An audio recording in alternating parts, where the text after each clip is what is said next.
ಶ್ರೀ ಗುರುಭ್ಯೋ ನಮಃ. ಹರಿಕಥಾಮೃತಸಾರದ 153ನೇ ಭಾಗವನ್ನು ಇವತ್ತು ಶ್ರವಣ ಮಾಡಬೇಕು.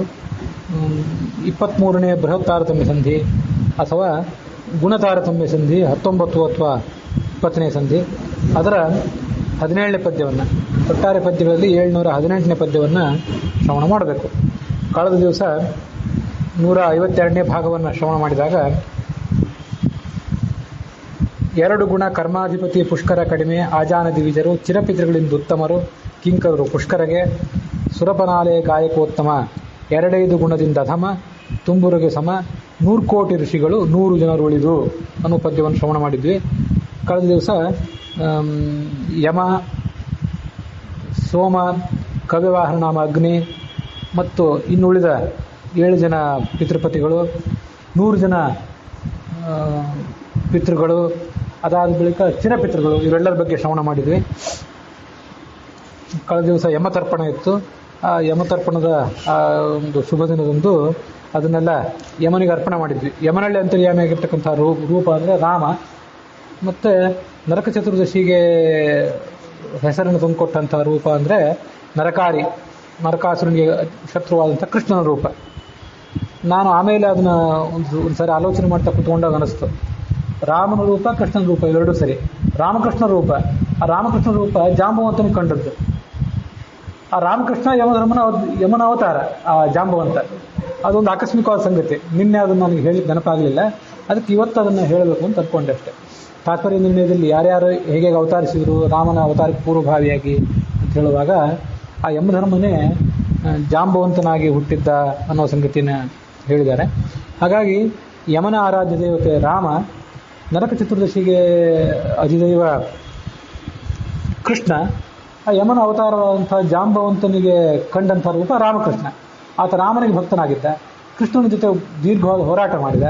ಕೃಷ್ಣನ ಜೊತೆ ಹೋರಾಟ ಮಾಡಿದಾಗ ಕೊನೆಗೆ ಒಂದು 10-15 ದಿವಸಗಳಷ್ಟು ಹೋರಾಟ ಮಾಡಿದ ಮೇಲೆ ಆ ಕೃಷ್ಣನೇ ರಾಮ, ರಾಮಕೃಷ್ಣರಿಬ್ಬರು ಅಭಿನ್ನರು ಅನ್ನುವಂಥ ಸಂಗತಿಯನ್ನು ತಿಳಿದು ಆ ಕೃಷ್ಣನಿಗೆ ತನ್ನ ಮಗಳು ಜಾಂಬವತಿಯನ್ನು, ಅವಳ ಹೆಸರು ರೋಹಿಣಿ ಅಂತ, ಮತ್ತೆ ಶ್ಯಾಮಂತಕ ಮಣಿಯನ್ನು ಎರಡನ್ನೂ ಕೂಡ ಕೊಟ್ಟು ಆತನನ್ನು ಮದುವೆ ಮಾಡಿ ಕೊಟ್ಟು ಕಳಿಸಿದ್ದ. ಹಾಗಾಗಿ ಅದೊಂದು ಸಂಗತಿಯನ್ನು ಈಗ ನೆನಪು ಮಾಡ್ಕೊಳ್ಬೇಕು. ಮುಂದೆ ಇರುವಂಥ ಪದ್ಯ ಇವತ್ತಿಂದು 17ನೇ ಪದ್ಯ, ಅದೇ ಸಂಧಿದು. ಅವರವರ ಪತ್ನಿಯರು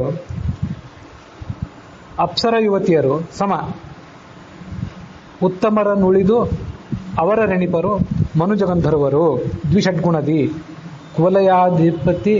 ಕುವಲಯಾಧಿಪ ರೀರೈದು ಗುಣ ಅವನಿಪರ ಸ್ತ್ರೀಯರು ದಶಗುಣೋತ್ತರ, 90 ಗುಣದಿಂದ ಅಧಮ ರೆಣಿಪರು ಮಾನುಷೋತ್ತಮರು ಅನ್ನುವಂಥ ಪದ್ಯ ಈಗ ನಾವು ನೋಡಬೇಕಾಗಿತ್ತು.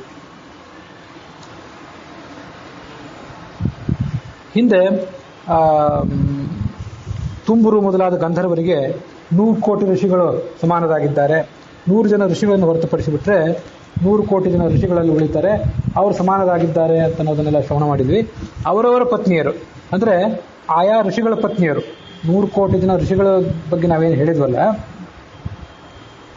ಆ ಋಷಿಗಳು ಮತ್ತು ಚಿರಪಿತೃಗಳ ಪತ್ನಿಯರು ಅಂತ ಈ ರೀತಿಯಾಗಿ ಈ ಪಂಚರತ್ನ ಪ್ರಕಾಶಿಕಾದಲ್ಲಿ ವ್ಯಾಖ್ಯಾನ ಇದೆ. ಮೇಲೆ ಹೇಳಿದಂಥ ಋಷಿಗಳು, ಋಷಿ ಪತ್ನಿಯರು ಮತ್ತು ಚಿರಪಿತೃಗಳ ಪತ್ನಿಯರು. ಹಾಗಾಗಿ ಅವರು ಅಂತ ಎರಡಿರೋದ್ರಿಂದ ಒಂದು ಋಷಿ ಪತ್ನಿಯರು ಮತ್ತು ಚಿರಪಿತೃಗಳ ಪತ್ನಿಯರು ಮತ್ತು ಅಪ್ಸರ ಸ್ತ್ರೀಯರು ಇವರೆಲ್ಲರೂ ಕೂಡ ಸಮಾನರು ಅಂತ ಈಗ ತಿಳ್ಕೊಳ್ಬೇಕು.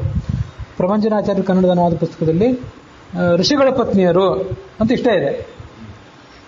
ಅದು ಹಾಗೆ ಹೇಳಿಬಿಟ್ರೆ ಅವರ ತಮ್ಮ ಒಂದೇ ಶಬ್ದಕ್ಕೆ ಅರ್ಥ ಹೇಳಿದಂತ ಆಗ್ತದೆ. ಅವರ ಪತ್ನಿಯರು ಮತ್ತು ಅಪ್ಸರೆಯರು ಇವರೆಲ್ಲರೂ ಸಮಾನರು. ಒಟ್ಟೊಂದು 3 ಗುಂಪಾಯ್ತಲ್ಲಿ: ಋಷಿಗಳ ಪತ್ನಿಯರು, ಚಿರಪಿತೃಗಳ ಪತ್ನಿಯರು ಮತ್ತು ಅಪ್ಸರೆಯರು. ಪ್ರಧಾನ ಅಪ್ಸರೆಯರು ಒಂದು 100 ಜನ, ಅವರೆಲ್ಲ ಹಿಂದೆ ಬಂದು ಹೋಗಿದ್ದಾರೆ. 100 ಜನ ಅಪ್ಸರೆಯರು. ಗೋವಿಂದಾಚಾರ್ಯ ವ್ಯಾಖ್ಯಾನದ ಪ್ರಕಾರ 30ನೇ ಕಕ್ಷಾದಲ್ಲಿ ಅನಾಖ್ಯಾತರಾದಂತಹ ಅಜಾನದ ದೇವತೆಗಳಿದ್ದಾರೆ, 100 ಜನ ಗಂಧರ್ವರಿದ್ದಾರೆ, 100 ಜನ ಅಪ್ಸರೆಯರಿದ್ದಾರೆ. ಹಾಗೆ 100 ಕೋಟಿ ಜನ ಋಷಿಗಳಿದ್ದಾರೆ 100ನ್ನು ಹೊರತುಪಡಿಸಿ. ಅದಾದಮೇಲೆ ಚಿರಪಿತೃಗಳಿದ್ದಾರೆ 31ನೇ ಕಕ್ಷಾದಲ್ಲಿ. 32ನೇ ಕಕ್ಷಾದಲ್ಲಿ ದೇವಗಂಧರ್ವರಿದ್ದಾರೆ. ಆ ದೇವಗಂಧರ್ವರಾದ ಮೇಲೆ ಅದೇ ಕಕ್ಷಾದಲ್ಲಿ ಅಪ್ಸರೆಯರಿದ್ದಾರೆ. ಪೂರ್ವೋಕ್ತಂ ಗಂಧರ್ವಾಣಂ ಅಪ್ಸರಸಾಂಶ ಶತಂ ಅಷ್ಟೋತ್ತರಂ ವಿಹಾಯ ಅವಶಿಷ್ಟಾ ಗಂಧರ್ವಾಹ ಅಪ್ಸರಶ್ಚ.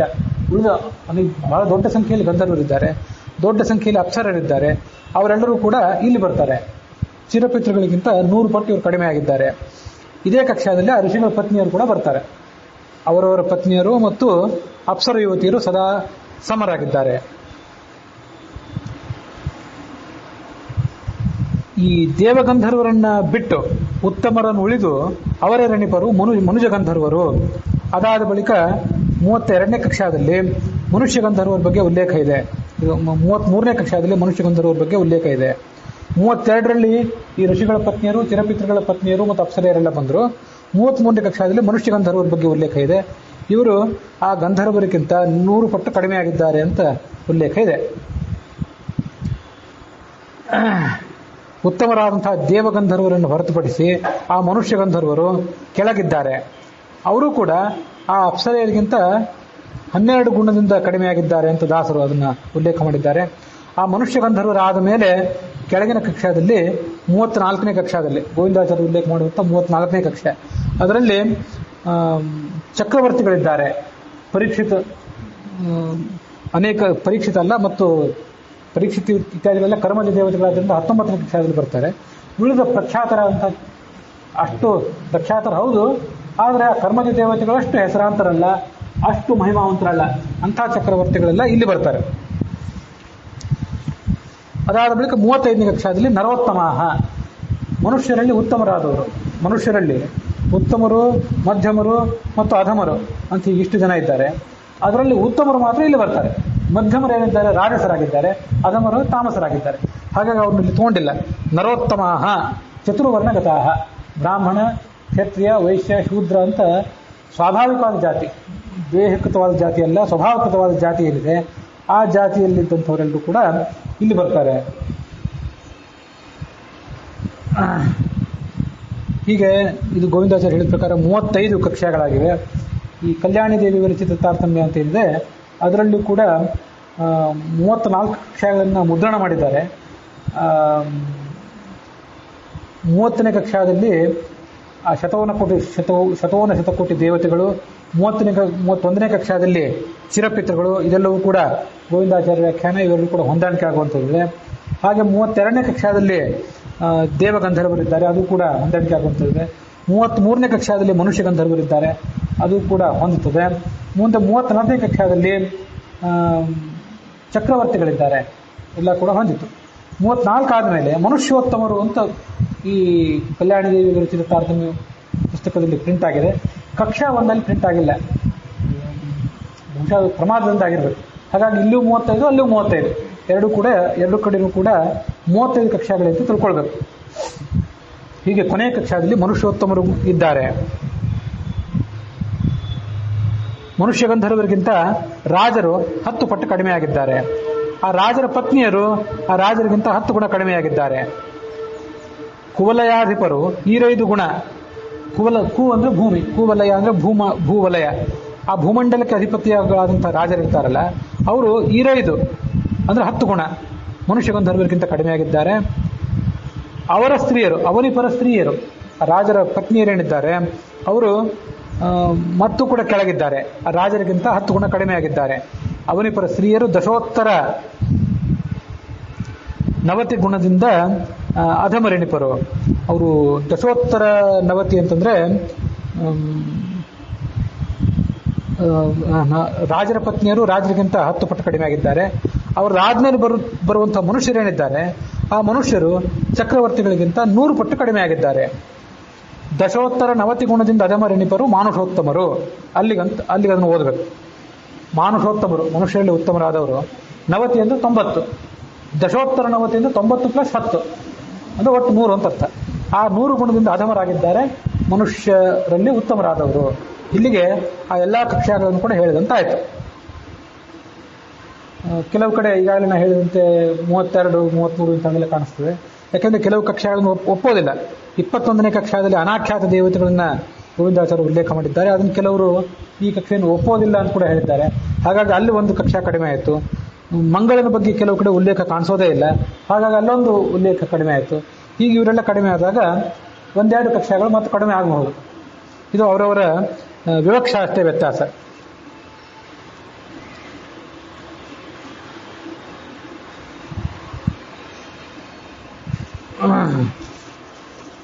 ಹೀಗೆ 17ನೇ ಪದ್ಯದವರೆಗೆ ದಾಸರು ಈ ಬೃಹತ್ ತಾರತಮ್ಯ ಸಂಧಿಯಲ್ಲಿ ಅಥವಾ ಗುಣತಾರತಮ್ಯ ಸಂಧಿಯಲ್ಲಿ ವಿಸ್ತಾರವಾಗಿ ಪರಮಾತ್ಮನಿಂದ ಆರಂಭ ಮಾಡಿಕೊಂಡು 1ನೇ ಕಕ್ಷಾದಲ್ಲಿರುವಂಥ ಪರಮಾತ್ಮನಿಂದ ಆರಂಭ ಮಾಡಿಕೊಂಡು ಇಲ್ಲಿ ತನಕ ಇರುವಂಥವರನ್ನ ಎಲ್ಲರನ್ನೂ ಕೂಡ ದಾಸರು ವರ್ಣನೆ ಮಾಡಿ ಮುಗಿಸಿದರು.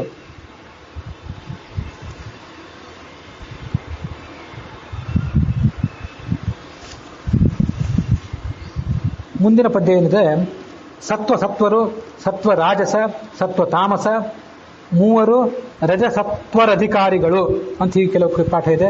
ಸುವಿದ್ಯೇಂದ್ರ ಸ್ವಾಮಿಗಳದನ್ನ ರಜಸತ್ವಾಧಿಕಾರಿಗಳು ಅಂತ ತಮ್ಮ ಪ್ರವಚನದಲ್ಲಿ ಹೇಳಿದ್ದಾರೆ.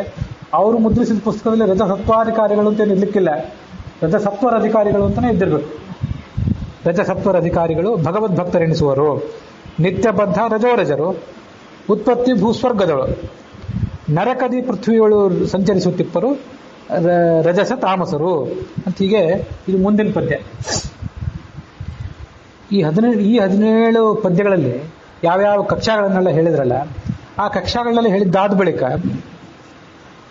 ಈ ಒಟ್ಟಾರೆ ಜೀವರು ಎಷ್ಟು ವಿಧ, ಸಾತ್ವಿಕರು, ರಾಜಸರು, ತಾಮಸರು ಅಂತ 3 ವಿಧ ಅಂತ ನಮ್ಗೆ ಗೊತ್ತು. ಈ ಕೇವಲ ಸಾತ್ವಿಕರು, ರಾಜಸರು, ತಾಮಸರು ಅಂತ ಇಷ್ಟೇ 3 ವಿಧ ಅಲ್ಲ. ಆ ಸಾತ್ವಿಕರನ್ನ 3 ಭಾಗ ಮಾಡ್ಬೋದು, ರಾಜಸರನ್ನು 3 ಭಾಗ ಮಾಡ್ಬೋದು, ತಾಮಸರನ್ನು 3 ಭಾಗ ಮಾಡ್ಬೋದು. ಅದನ್ನು ಈ ಪದ್ಯದಲ್ಲಿ ಮತ್ತು ಮುಂದಿನ ಪದ್ಯದಲ್ಲಿ ಹೇಳ್ತಾರೆ. ಈ 18 ಮತ್ತು 19ನೇ ಪದ್ಯಗಳಲ್ಲಿ 9 ವಿಭಾಗ ಮಾಡಬಹುದು ಅಂತ ಇಲ್ಲೊಂದು ಕಡೆ ಇದೆ. ಈ ಪಂಚರತ್ನ ಪ್ರಕಾಶಿಕ ಹರಿಕಥಾಮೃತಸಾರ ಟೀಕಾದಲ್ಲಿ ಇದನ್ನ 27 ಭಾಗ ಮಾಡಬಹುದು ಅಂತ ಕೂಡ ಹೇಳಿದ್ದಾರೆ. ಕೇವಲ 9 ಅಲ್ಲ, 27 ಭಾಗ ಮಾಡಬಹುದು ಅಂತ. ಆ 27 ಭಾಗ ಮಾಡಿದ್ದನ್ನ ನಾವು ಶಾಸ್ತ್ರದಲ್ಲಿ ನೋಡೋದಿಲ್ಲ. ಆದರೆ ಆ 27 ವಿಭಾಗ ಮಾಡಲಿಕ್ಕೆ ಒಂದು ಸಮರ್ಥನೆ ಶಾಸ್ತ್ರದಲ್ಲಿ ದೊರೀತದೆ. ಅದನ್ನು ನಾನೀಗ ಮುಂದೆ ಹೇಳಿದಾಗ ಗೊತ್ತಾಗ್ತದೆ. ಅಂತೂ ಸ್ಥೂಲವಾಗಿ ಸಾತ್ವಿಕರು, ರಾಜಸರು, ತಾಮಸರು ಅಂತ 3. ಅದನ್ನ ಒಬ್ಬೊಬ್ಬರನ್ನು 3 ಭಾಗ ಮಾಡಿಬಿಟ್ರೆ ಅವರು ಸಾತ್ವಿಕರಲ್ಲಿ 3, ರಾಜಸರಲ್ಲಿ 3, ತಾಮಸರಲ್ಲಿ 3. ಆ 3 ಮತ್ತೆ 3 ಭಾಗ ಮಾಡಿಬಿಟ್ರೆ ಅದು 9. ಮತ್ತೆ ರಾಜಸರನ್ನ 3 ಭಾಗ ಮಾಡಿದ್ದನ್ನು ಅದನ್ನು ಮತ್ತೆ 3 ಭಾಗ ಮಾಡಿದರೆ ಅದು 9. ತಾಮಸರನ್ನ 3 ಭಾಗ ಮಾಡಿದ್ದನ್ನು ಅದನ್ನು ಮತ್ತೆ ಒಂದೊಂದನ್ನು 3 ಭಾಗ ಮಾಡಿದರೆ ಅದು 9. ಹೀಗೆ ಒಟ್ಟು 27 ಆಗ್ತದೆ. ಇದು ಒಂದು ಲೆಕ್ಕಾಚಾರನೂ ಕೂಡ ಸಾಧ್ಯ ಆಗ್ಬೋದು. ಅದರಲ್ಲಿ ಈಗ ದಾಸರು ಏನು 9 ಲೆಕ್ಕಾಚಾರ ಹೇಳಿದ್ದಾರೆ, ಆ 9 ಲೆಕ್ಕಾಚಾರ ಗೀತಾ ಪ್ರಸ್ಥಾನದಲ್ಲಿ, ಗೀತಾ ಭಾಷ್ಯ, ಗೀತಾ ತಾತ್ಪರ್ಯಗಳಲ್ಲಿ ಭಗವದ್ಗೀತಾದ 18ನೇ ಅಧ್ಯಾಯದಲ್ಲಿ ಯಾವ ರೀತಿಯಾಗಿ ಬಂದದ್ದನ್ನು ಮೂಲವಾಗಿಟ್ಕೊಂಡು ದಾಸರು ನೋಡಿದ್ದಾರೆ ಅಂತನ್ನೋದನ್ನ ಇಲ್ಲಿಗೆ ನಾವು ನೋಡಬೇಕು. ಸಾತ್ವಿಕರು ಅಂತನವರು ಮೊದಲನೆಯವರು. ಆ ಸಾತ್ವಿಕರೇನಿದ್ದಾರಲ್ಲ, ಸತ್ವ ಅನ್ನೋ ಗುಣ ಅವರಲ್ಲಿ ಪ್ರಧಾನ. ಆ ಸತ್ವಗುಣ ಪ್ರಧಾನರಾದಂಥ ಸಾತ್ವಿಕರಲ್ಲಿ ಸಾತ್ವಿಕರು ಅಂತ ಒಬ್ಬರಿದ್ದಾರೆ. ಅದಾದ್ಮೇಲೆ ಸಾತ್ವಿಕ ರಾಜಸರು ಅಂತಿದ್ದಾರೆ, ಮತ್ತೆ ಸಾತ್ವಿಕ ತಾಮಸರು ಅಂತಿದ್ದಾರೆ. ಮೂರಲ್ಲಿಯೂ ಕೂಡ ಸತ್ವಗುಣವೇ ಪ್ರಧಾನ. ಆದರೆ ಆ ಸಾತ್ವಿಕರು ಮೊದಲನೆಯವರು ಏನಿದ್ದಾರಲ್ಲ, ಅವರಲ್ಲಿ ಇರುವಷ್ಟು ಸತ್ವಗುಣ ಸಾತ್ವಿಕ ರಾಜಸರಲ್ಲಿ ಇರೋದಿಲ್ಲ. ಆ ಸಾತ್ವಿಕ ರಾಜಸರಲ್ಲಿದ್ದಷ್ಟು ಸತ್ವಗುಣ ಸಾತ್ವಿಕ ತಾಮಸರಲ್ಲಿ ಇರೋದಿಲ್ಲ. ಹೀಗಾಗಿ ಅವರ ಆ ಸಾತ್ವಿಕರು ಅನ್ನುವಂಥ ಮೊದಲನೆಯವರು ಏನಿದ್ದಾರಲ್ಲ, ಅವರಲ್ಲೇ 3 ವಿಭಾಗಗಳಾಗ್ಬಿಟ್ಟು ಅದನ್ನೇ ದಾಸರು ಸತ್ವರು, ಸತ್ವ ರಾಜಸ, ಸತ್ವ ತಾಮಸ ಅಂತ ಇಷ್ಟು 3 ರೀತಿಯಾಗಿ ಹೇಳಿದರು. ಸತ್ವರು ಅಂದ್ರೆ ಸಾತ್ವಿಕರು ಅಂತ ಅರ್ಥ, ಸತ್ವ ರಾಜಸರು ಅಂದ್ರೆ ಸಾತ್ವಿಕ ರಾಜಸರು ಅಂತ ಅರ್ಥ. ಮತ್ತೆ ಸತ್ವ ತಾಮಸ ಏನಿದೆಯಲ್ಲ, ಅದು ಸಾತ್ವಿಕ ತಾಮಸರು ಅಂತ ಅರ್ಥ. ಈಗ 3 ವಿಭಾಗಗಳಲ್ಲಿ ಬಂದವು. ಇನ್ನು ರಾಜಸರು ಅನ್ನುವಂಥ 2ನೇ ವಿಭಾಗ ಹೇಳ್ತೇನೆ. ಈಗಂತೂ 3 ಆಯ್ತು. ಸಾತ್ವಿಕರು, ರಾಜಸರು, ತಾಮಸರು ಅಂತ 3 ಇದ್ರಲ್ಲ, ಆ ಸಾತ್ವಿಕರಲ್ಲಿ 3 ಈಗಾಯ್ತು.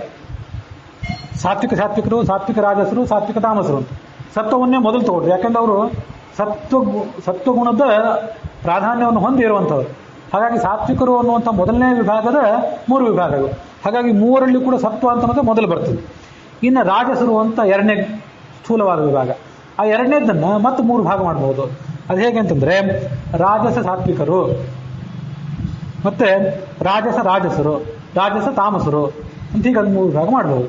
ಯಾಕಂದ್ರೆ ಇವು 3 ಕೂಡ ರಾಜಸರ ವಿಭಾಗ. ಹಾಗಾಗಿ ರಜೋಗುಣ ಮೊದಲು ಇರಬೇಕು. ರಾಜಸ ಸಾತ್ವಿಕರು, ಆಮೇಲೆ ರಾಜಸರು, ಮುಂದೆ ರಾಜಸ ತಾಮಸರು. ಎಲ್ಲರಲ್ಲೂ ಕೂಡ ಆಯಾ ಗುಣದ ವ್ಯತ್ಯಾಸ. ಸಾತ್ವಿಕರಲ್ಲಿ ಅಂದ್ರೆ ಮೊದಲನೇ ವಿಭಾಗದಲ್ಲಿ ಎಷ್ಟು ಸಾತ್ವಿಕ ಗುಣ ಇತ್ತೋ ಅಷ್ಟು ಸಾತ್ವಿಕ ಗುಣ ಈ ರಾಜಸ ಸಾತ್ವಿಕರಲ್ಲಿ ಇರೋದಿಲ್ಲ, ಸ್ವಲ್ಪ ಕಡಿಮೆ ಆಗ್ತದೆ. ಅಂತ ಅರ್ಥ. ಹೀಗೆ ರಾಜಸ ಸಾತ್ವಿಕರು, ರಾಜಸರು ಮತ್ತೆ ರಾಜಸ ತಾಮಸರು, ಹೀಗೆ 3 ವಿಭಾಗಗಳಾದವು. ಮುಂದೆ ತಾಮಸರು ಅನ್ನುವಂಥ ಸ್ಥೂಲ ವಿಭಾಗ. ಆ ತಾಮಸರಲ್ಲಿ ತಾಮಸ ಸಾತ್ವಿಕರು, ತಾಮಸ ರಾಜಸರು, ತಾಮಸರು. ತಮೋಗುಣವನ್ನು ಪ್ರಧಾನವಾಗಿಟ್ಕೊಂಡು ತಾಮಸ ಸಾತ್ವಿಕರು, ಆಮೇಲೆ ತಾಮಸ ರಾಜಸರು, ಕೊನೆಗೆ ತಾಮಸರು, ಅತ್ಯಂತ ತಾಮಸರಾದವರು. ಸತ್ವಗುಣದಲ್ಲಿ ಸಾತ್ವಿಕರು ಅಂತನೋರು ಹೇಗೆ ಅತ್ಯುಚ್ಚರು, ಹಾಗೆ ತಾಮಸರಲ್ಲಿ ತಾಮಸರು ಅಂತನೋರು ಅತ್ಯುಚ್ಚರು. ಉಚ್ಚರು ಅಂದ್ರೆ ಅತಿ ನೀಚರು ಅಂತಲೇ ಅರ್ಥ. ತಮೋ ಗುಣದಲ್ಲಿ ಬಹಳ ಹೆಚ್ಚಳದಲ್ಲಿರೋರು, ಹಾಗಾಗಿ ಬಹಳ ದುಷ್ಟರು ಅಂತ ಅರ್ಥ. ಅವರಿಗಿಂತ ತಾಮಸ ರಾಜಸರು ಕಡಿಮೆ ದುಷ್ಟರು, ಅವರಿಗಿಂತ ತಾಮಸ ಸಾತ್ವಿಕರು ಮತ್ತು ಕಡಿಮೆ ದುಷ್ಟರು, ಹೀಗೆ ಅರ್ಥ ಅದಕ್ಕೆ. ಹೀಗಿದು 9 ವಿಭಾಗಗಳಾದವು. 27 ಹೇಗಾಗ್ತದೆ ಅಂತಂದ್ರೆ ಆಮೇಲೆ ಹೇಳ್ತೇನೆ. ಗೀತಾ ಭಾಷ್ಯದಲ್ಲಿ, ಗೀತಾ ವಿವೃತಿಯಲ್ಲಿ ಅದನ್ನೆಲ್ಲ ಸರ್ವಮೂಲದಲ್ಲಿ ಮತ್ತು ರಾಘವೇಂದ್ರ ಸ್ವಾಮಿಗಳು ಅದನ್ನು ವಿಸ್ತರಿಸಿದ್ದಿದೆ, ಅದನ್ನು ಆಮೇಲೆ ಹೇಳ್ತೇನೆ. ಈಗ ಈ 9 ವಿಭಾಗ ನೋಡಿದ್ವಲ್ಲ, ಸಾತ್ವಿಕರು, ರಾಜಸರು, ತಾಮಸರು ಅನ್ನುವಂಥ 3 ವಿಭಾಗಗಳಲ್ಲಿ 9 ವಿಭಾಗ ನೋಡಿದ್ವಲ್ಲ, ಇವರಲ್ಲಿ ಮೋಕ್ಷಕ್ಕೆ ಹೋಗೋರು ಯಾರು, ನಿತ್ಯಬದ್ಧರು ಯಾರು ಮತ್ತು ತಮಸ್ಸಿಗೆ ಹೋಗೋರು ಯಾರು, ಅದನ್ನು ಈಗ ನೋಡ್ಬೇಕು ದಾಸರು ಹೇಳಿದ ಪ್ರಕಾರ.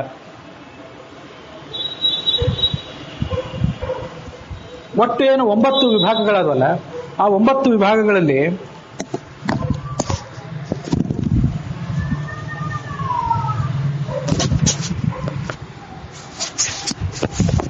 ಈ 9 ವಿಭಾಗಗಳಲ್ಲಿ 3 ಮೋಕ್ಷಕ್ಕೆ ಯೋಗ್ಯರಾದವರು, 3 ನಿತ್ಯ ಸಂಸಾರಿಗಳು, 3 ದುರ್ಗತಿಗೆ ಯೋಗ್ಯರಾದವರು, ಹೀಗೆ ವಿಭಾಗ ಮಾಡಬಾರ್ದು. 4 ಸದ್ಗತಿಗೆ ಯೋಗ್ಯರಾದವರು, 2 ನಿತ್ಯ ಸಂಸಾರಿಗಳು, ಇನ್ನು 3 ಜನ ಏನಿದ್ದಾರೆ ಅವರು ತಮೋಯೋಗ್ಯರಾದವರು. 4, 2 + 3 ಅಂತ ಮಾಡಬೇಕು. 3 + 3 + 3 ಅಂತ ಮಾಡಬಾರ್ದು. 4 + 2 + 3 ಒಟ್ಟು 9 ಆಯ್ತು. ಅದನ್ನು ದಾಸರು ಇಲ್ಲಿ ಹೇಳ್ತಾರೆ. ಅದು ಸರ್ವಮೂಲಕ್ಕನುಸಾರವಾಗಿಯೇ ಇದೆ. ಅದು ಹೇಗೆ ಅಂತಂದ್ರೆ, ಸತ್ವರು, ಸತ್ವರಾಜಸ, ಸತ್ವ ತಾಮಸರು 3 ಮತ್ತು ರಜಸತ್ವಾಧಿಕಾರಿಗಳು ಅಂದ್ರೆ ರಾಜಸ ಸಾತ್ವಿಕರು, ಇವರೆಲ್ಲರೂ ಕೂಡ ಭಗವದ್ಭಕ್ತ ನೆನಪರು. ಈಗ ಸ್ಪಷ್ಟ ಆಯ್ತು. ಈ 4 ಜನರು ಭಗವದ್ಭಕ್ತರು ಅಂತ ಅನ್ಸ್ಕೊಂಡಿದ್ದಾರೆ. ಒಟ್ಟು 4 ವಿಭಾಗಗಳಾದವು. ಈ ಪ್ರಭಂಜನಾಚಾರ್ಯ ಕನ್ನಡದ ಅನುವಾದ ಪುಸ್ತಕದಲ್ಲಿ ರಜಸತ್ವರು, ಸತ್ವಸತ್ವರು, ಸತ್ವತಾಮಸರು, ಸತ್ವರಾಜಸರು ಎಂಬ ಈ 3 ಬಗೆಯಾಗಿರುವರು ಅಂತ ಅನುವಾದ ಮಾಡಿದ್ದಾರೆ. ಅಂತೆ ಇದು ರಜಸತ್ವರು ಅದು ಪ್ರಧಾನ. ಆ ರಜಸತ್ವರ ವಿಭಾಗ ಯಾವುದು ಅಂತಂದ್ರೆ ಸತ್ವಸತ್ವರು, ಸತ್ವತಾಮಸರು, ಸತ್ವರಾಜಸರು, ಹೀಗೆ ಅವರು ವಿಭಾಗ ಮಾಡಿದ್ದಾರೆ. ಈ ವಿಭಾಗ ಅಶಾಸ್ತ್ರೀಯವಾದದ್ದು, ಸರ್ವಮೂಲಕ್ಕೆ ಹೊಂದಾಣಿಕೆ ಆಗುವಂಥದ್ದಲ್ಲ. ಸತ್ವಸತ್ವರು, ಸತ್ವರಾಜಸರು, ಸತ್ವತಾಮಸರು ಮತ್ತು ರಜಸತ್ವರು, ಈ 4 ಜನ ಮುಕ್ತಿ ಯೋಗ್ಯರಾದವರು, ಹೀಗೆ ಅನುವಾದ ಆಗಬೇಕಾಗಿತ್ತು. ನಿಮ್ಮಲ್ಲಿ ಆ ಪುಸ್ತಕ ಏನಾದರೂ ಮುಂದೆ ಇಟ್ಕೊಂಡು ಕೂತ್ಕೊಂಡಿದ್ರೆ ಅದನ್ನ ಅಂಥ ಅನುವಾದವನ್ನು ತಪ್ಪು ಅಂತ ಪರಿಗಣನೆ ಮಾಡಿರಿ.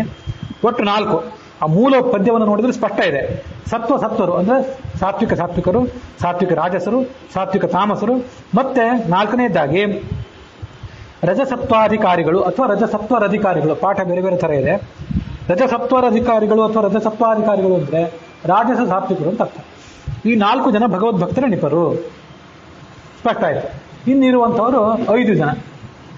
ಒಟ್ಟಾರೆ 9 ವಿಭಾಗಗಳಲ್ಲಿ ಇನ್ನು ಉಳಿದು 5. ಆ 5 ಗತಿ ಏನು ಅಂತಂದ್ರೆ ಮುಂದೆ ಅದನ್ನು ಹೇಳ್ತಾರೆ.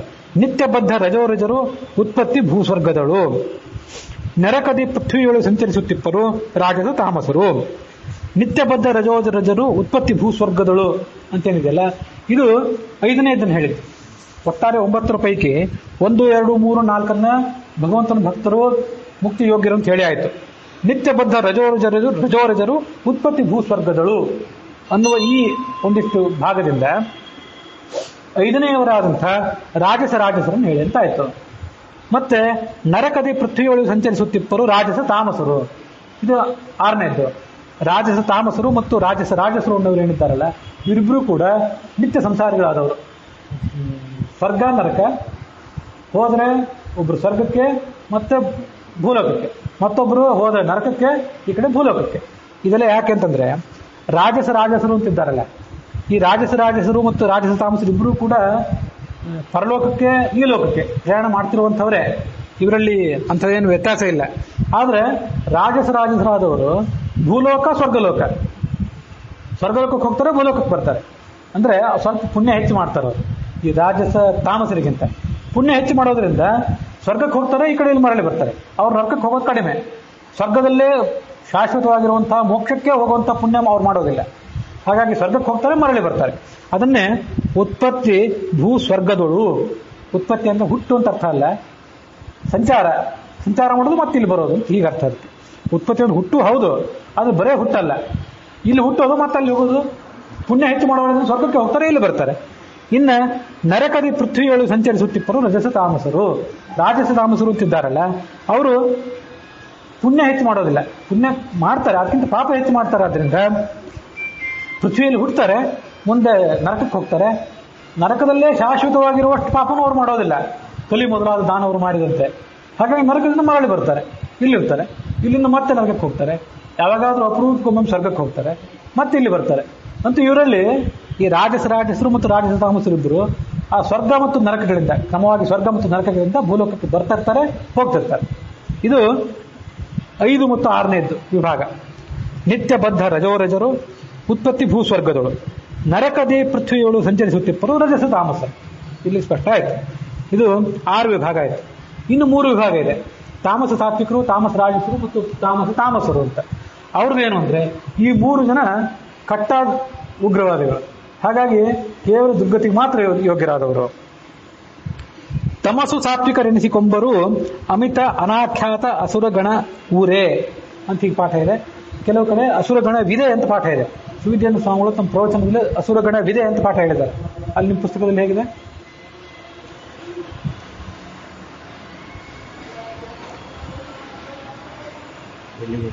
ಇದು 19ನೇ ಪದ್ಯ. ಅಸುರಗಣ ಉರೇ ತಮಸು ಸಾತ್ವಿಕರೆಣಿಸಿಕೊಂಬರು ಅಮಿತ ಅನಾಖ್ಯಾತ. ಹಾ ಹಾ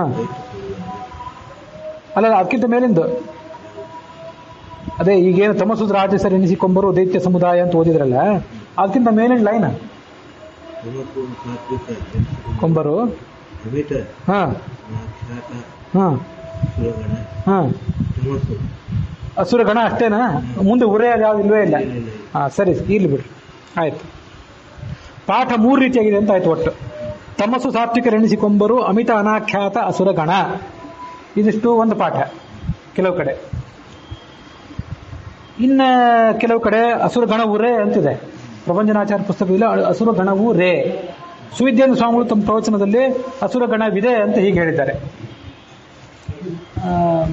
ಈ ಥರ 3 ರೀತಿಯಾಗಿ ಪಾಠ ಇದೆ. ಪಂಚರತ್ನ ಪ್ರಕಾಶಿಕದಲ್ಲಿ ಅಮಿತ ಅನಾಖ್ಯಾತ ಅಸುರಗಣ ಇಷ್ಟೇ ಇದೆ. ಇಲ್ಲಿ ಅದು ಯಾವ ಥರ ಇದ್ರೂ ಅರ್ಥಕ್ಕೆ ವ್ಯತ್ಯಾಸ ಇಲ್ಲ. ಅಮಿತ ಅನಾಖ್ಯಾತ ಅಸುರಗಣ. ಈಗ ಅನಾಖ್ಯಾತ ದೇವತೆಗಳು ಅಂತ ಹೆಂಗೆ ಬಂದ್ರಲ್ಲ, ಅನಾಖ್ಯಾತ ರಾಕ್ಷಸರು ಕೂಡ ಇದ್ದಾರೆ. ಅವರಿಗೆ ನಿರ್ದಿಷ್ಟವಾದ ಹೆಸರು ಬಂದಿಲ್ಲ. ಯಾಕಂದ್ರೆ ಹೆಸರು ಹೇಳಲಿಕ್ಕೆ ಅಷ್ಟು ದೊಡ್ಡ ರಾಕ್ಷಸರೇ ಅಲ್ಲ ಅವರು. ಹೆಸರು ಹೇಳಬೇಕಾದ್ರೆ ದುರ್ಯೋಧನ ದುಶ್ಯಾಸನ ಅಂತ ಹೇಳ್ತಾರೆ, ಕ್ಷುಲ್ಲಕ ರಾಕ್ಷಸ ಅಂತ ಹೇಳೋದೇ ಇಲ್ಲ. ಅದಕ್ಕಾಗಿ ಇವರು ಅನಾಖ್ಯಾತರು. ಮತ್ತೆ ಅಮಿತ ಬಹಳ ಇರೋದ್ರಿಂದ ಹೆಸರು ಹೇಳಲಿಕ್ಕೆ ಆಗೋದಿಲ್ಲ. ಅಮಿತ ಅನಾಖ್ಯಾತ ಅಸುರಗಣ ವಿದೆ, ಇಂಥದೊಂದು ಗಣ ಇದೆ. ಇದೊಂದು ಪಾಠ. ಅಸುರಗಣವು ರೇ. ರೇ ಅಂದ್ರೆ ಬಹುಶಃ ಇದು ಸಂಬೋಧನೆ.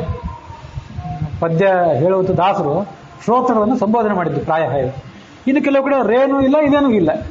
ಅಮಿತ ಅನಾಖ್ಯಾತ ಅಸುರಗಣ ಅದೇನು ಅಂದ್ರೆ ತಾಮಸ ಸಾತ್ವಿಕರು ಅಂತ ಕರ್ಸ್ಕೊತಾರೆ.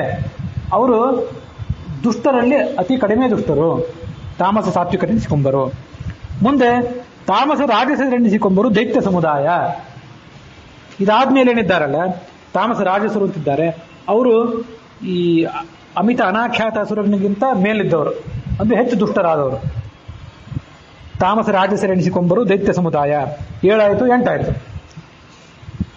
ತಾಮಸ ಕಲಿಪುರಂಧ್ರಿಯು ಅಮಿತ ದುರ್ಗುಣ ಪೂರ್ಣ ಸರ್ವಾಧಮರೋಳು ಅಧಮಾಧಮ ದುರಾತ್ಮನು ಕಲಿ ಎನಿಸಿಕೊಂಬ. ಅದು 9 ಆಯ್ತು. ತಾಮಸ ಕಲಿ ಕೊನೆಯವನು, ದುಷ್ಟರಲ್ಲಿ ಅತ್ಯಂತ ಉತ್ಕೃಷ್ಟ ದುಷ್ಟನಾದವನು, ಅತ್ಯಂತ ಹೆಚ್ಚು ದುಷ್ಟನಾದವನು. ತಾಮಸ ಯಾರು ಅಂದ್ರೆ ಕಲಿ ಇದ್ದಾನೆ, ಆ ಕಲಿಯ ಪತ್ನಿ ಇದ್ದಾಳೆ. ಕಲಿ ಪುರಂಧ್ರಿ ಅಂದ್ರೆ ಸ್ತ್ರೀ ಅಂತ ಅರ್ಥ. ಅಮಿತ ದುರ್ಗುಣ ಪೂರ್ಣನಾಗಿದ್ದಾನೆ, ಗುಣಗಳು ಇಷ್ಟೇ ಅಂತ ಹೇಳಿಕ್ಕೆ ಸಾಧ್ಯ ಇಲ್ಲ. ಸರ್ವಾಧಮರೋಳು ಅಧಮಾಧಮ, ಅತ್ಯಂತ ನೀಚರಲ್ಲಿ ನೀಚನಾಗಿದ್ದಾನೆ. ದುರಾತ್ಮನು ಕಲಿ ಎನಿಸಿಕೊಂಡ. ಇದು ಅವನ ವರ್ಣನೆ, ಆ ಕೊನೆಯವನ ವರ್ಣನೆ. ಇವನ ಪೋಲುವ ಪಾಪಿ ಜೀವರು ಭುವನ ಮೂರರಳಿಲ್ಲ ನೋಡಲು ನವವಿಧ ದ್ವೇಷಗಳಿಗೆ ಆಕಾರ ನೆನೆಸಿಕೊಳ್ಳುತ್ತಿಪ್ಪ. ಬವರದೊಳು ಬಂಗಾರದೊಳು ನಟ ಯುವತಿ ದ್ಯೂತಾಪೇಯ ಮೃಷದೊಳು ಕವಿಸಿ ಮೋಹವ ಕೆಡಿಸುವನು ಎಂದರಿದು ತ್ಯಜಿಸುವುದು. ಈ ಕಲಿಯ ಬಗ್ಗೆ ವರ್ಣನೆ ಮಾಡಿದರು. ಕಲಿಯ ಮತ್ತು ಕಲಿಯ ಪತ್ನಿ ಇವರೆಲ್ಲೇನಿದ್ದಾರೆ ಅವರು ತಾಮಸರಾಗಿದ್ದಾರೆ. ಪ್ರಭಂಜನಾಚಾರ್ಯ ಪುಸ್ತಕದಲ್ಲಿ ಕಲಿಪತ್ನಿಯಾದ ಅಲಕ್ಷ್ಮಿಯು ತಮಸ್ತಾಮಸವು ಅಂತಿಷ್ಟೇ ಇದೆ. ಅವಳು ಮಾತ್ರ ಅಲ್ಲ, ಕಲಿಯೂ ಕೂಡ ತಮಸ್ತಾಮಸನೇ. ಮತ್ತೆ ಅವಳಿಗಿಂತ ಸ್ವಲ್ಪ ಹೆಚ್ಚು ಆತ ದುಷ್ಟ ಅಂತ ಇಷ್ಟೇ ತಿಳ್ಕೋಬೇಕು.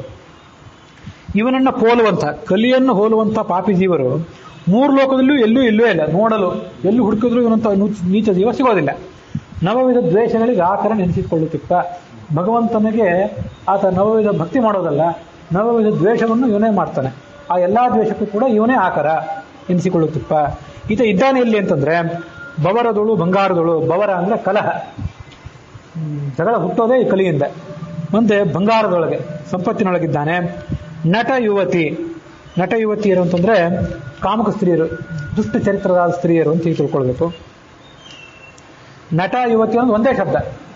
ನಟನೆ ಮಾಡುವಂಥ ಸಜ್ಜನರಾದಂಥ ಗರತಿಯರಲ್ಲ, ಸತ್ಕುಲಕ್ಕೆ ಸೇರಿದಂಥ ಗರತಿಯರಲ್ಲ, ದುಷ್ಟರಾದಂಥ ತಾವು ಒಳ್ಳೆಯವರು ಅಂತ ನಟನೆ ಮಾಡುವಂಥ ನಟ ಯುವತಿಯರು.